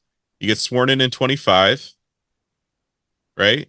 So you get, Mhm, wait, basically 2028 is when things mhm, would have to go down for another pandemic, martial law, world war. mhm. I'm going to declare it. You really think that most of the people who love him so much, the majority, are going to say no? They're already talking about getting a family dynasty going with Ivanka or this one, and then get Barron in there. And it's just like, that is another prediction. Barron Trump, the last president. But here's the thing. What if they're thinking in occult terms? Tammuz, then we'll get our Nimrod reestablished on the throne. Nimrod's the Messiah. Their dynasty is a Nimrod. So let's say that's what they're thinking for like long-term plan, but I don't think we're going to get that far. If I'm wrong, then maybe we'll go back and look at Barron. But at the moment, kind of insurmountable. And the fact that he's the champion of Noahide kind of makes me go, the heads of the saints. I'm just saying, he has to have a reason to go to war with against us. And what's been constantly being censored like crazy? Anti such and so. So, I don't know. What does martial law do though? For Basically, him? basically it's becoming the term of like Julius Caesar did. He becomes dictator. I can rule as long as I need to because it's an emergency situation. Oh my God. So let's say, That oh, w- look, they're trying to goof up another election, or oh, look, they're trying to assassinate me because they knew I was going to drain the swamp. I'm just saying, if that's the case, then I could see a lot of people going, yeah, he has the right to do that because this is crazy and we know our government's corrupt and he's just trying to be the good guy. I support this martial law. It's not so mm, bad. Just like with, don't worry, we'll give you a little, was it stimulant check? Not so bad. mhm. I'm just saying, I saw what C-19 did. I'm not What's completely C-19? COVID. Oh, I see. Yes, yes, Trying to be yes. code for censorship purpose for wherever you post. I'm trying to be sensitive to that. Yes. Yes. But that's where I'm saying is just like I saw it there, so I just thought of that. C-19. 1 + 9, 10, X. I need a break. I need a break. Ugh. But that's the way my mind works, and it's sad because I was at a game night and I was trying to not argue. I was complimented her because she was trying to argue Christmas trees are not that bad, and I was like, okay, I mean, you can live your truth if that's what you so choose, but what I'm trying Yeah. to convey is this, like, even the thing that you injected into you or this and that, because they were all what was it, the deep frying Oreos. And I said, I don't want that because the symbolism Mm. / they're bioengineered. And they're like, what's the symbolism? And her boyfriend came over and I was showing him all the stuff that's on the cookie. And he was actually interested. He was asking questions. And everybody else was just going, I'm like, hey, guys, I'm just trying to help. But when I went up to the main room, they were all talking about conspiracy theorists. And I was just like, it's okay, guys. I see it as another crown in heaven as a reward. But it does hurt because I'm not trying to be the annoying guy or stick in the mud. Yeah. Yeah. I'm Right. just trying Right. to, I'm just trying to give you some things to consider, and you think I'm crazy for it. And that's what I think a sleeping bridesmaids is somebody that's refusing the Mm. manna. They don't want to hear it. They don't. My They people don't. perish, are destroyed for lack of knowledge. Yeah. Yeah. You're right. It's sad. And you're so young still, right? Are you under 30? You're not even 30, are you? Yeah, that's what a lot of people say, and I'm just like, Yeah. it doesn't make sense, guys. Trust me. I think about it all the time. There's times I'm waking up and I'm just like, oh, I got to write that down.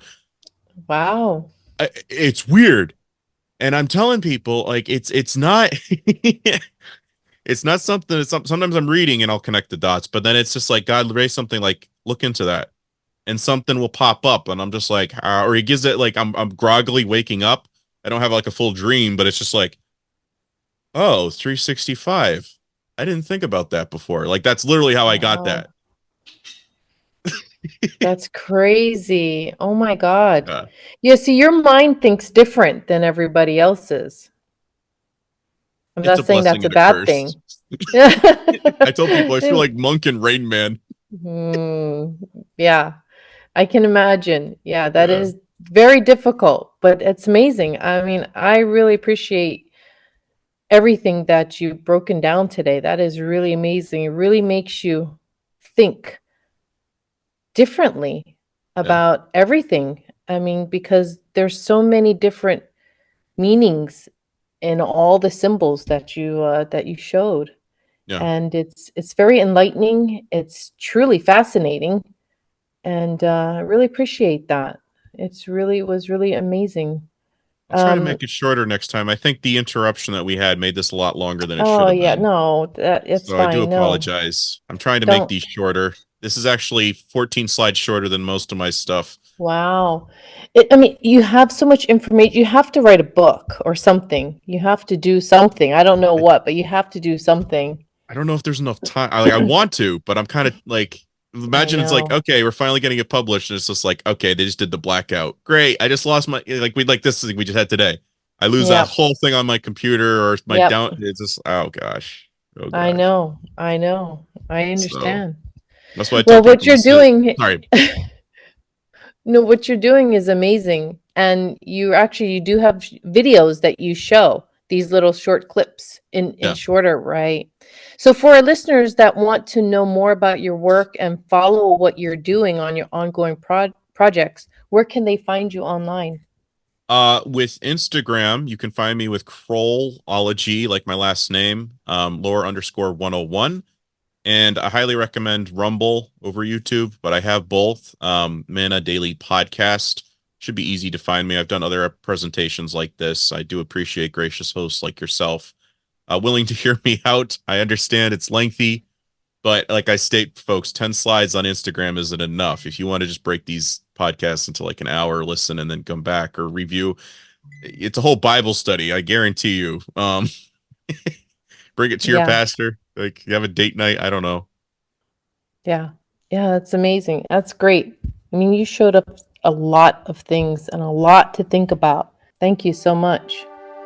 And that brings us to an end of another episode of the Sensible Hippie Podcast. I want to thank my special guest, Brandon Kroll, for unlocking the deeper meaning behind the symbols that surround us every day.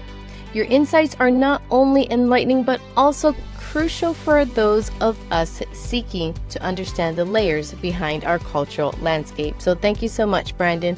And if you've enjoyed this episode, please consider leaving us a 5-star rating on your favorite podcast platform. It helps us to reach more listeners and keep bringing you content that challenges and inspires. And if you feel moved by our discussions, consider supporting us with a donation.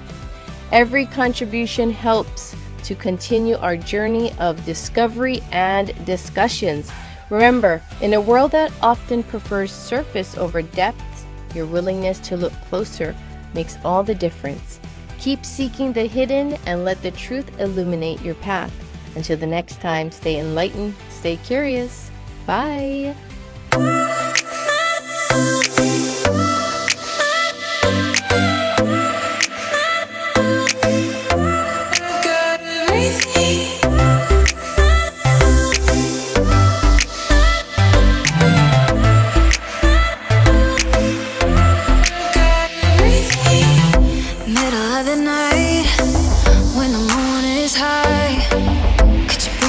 Down for me, take a sip of paradise. Here below the lights, all the people looking up. Overhead a billion fires, reflecting in my eyes. We got everything we need. I got you and you got me. We can dance until the lights fall down. I feel alive, I got forever in my eyes. This is all I need. Oh, I got everything when you're by my side.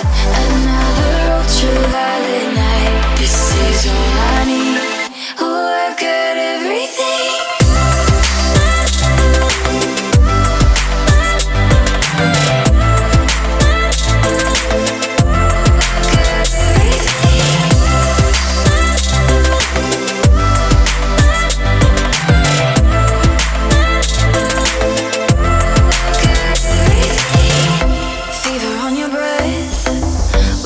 Past all the stops, runaways for looking up, chasing another sign.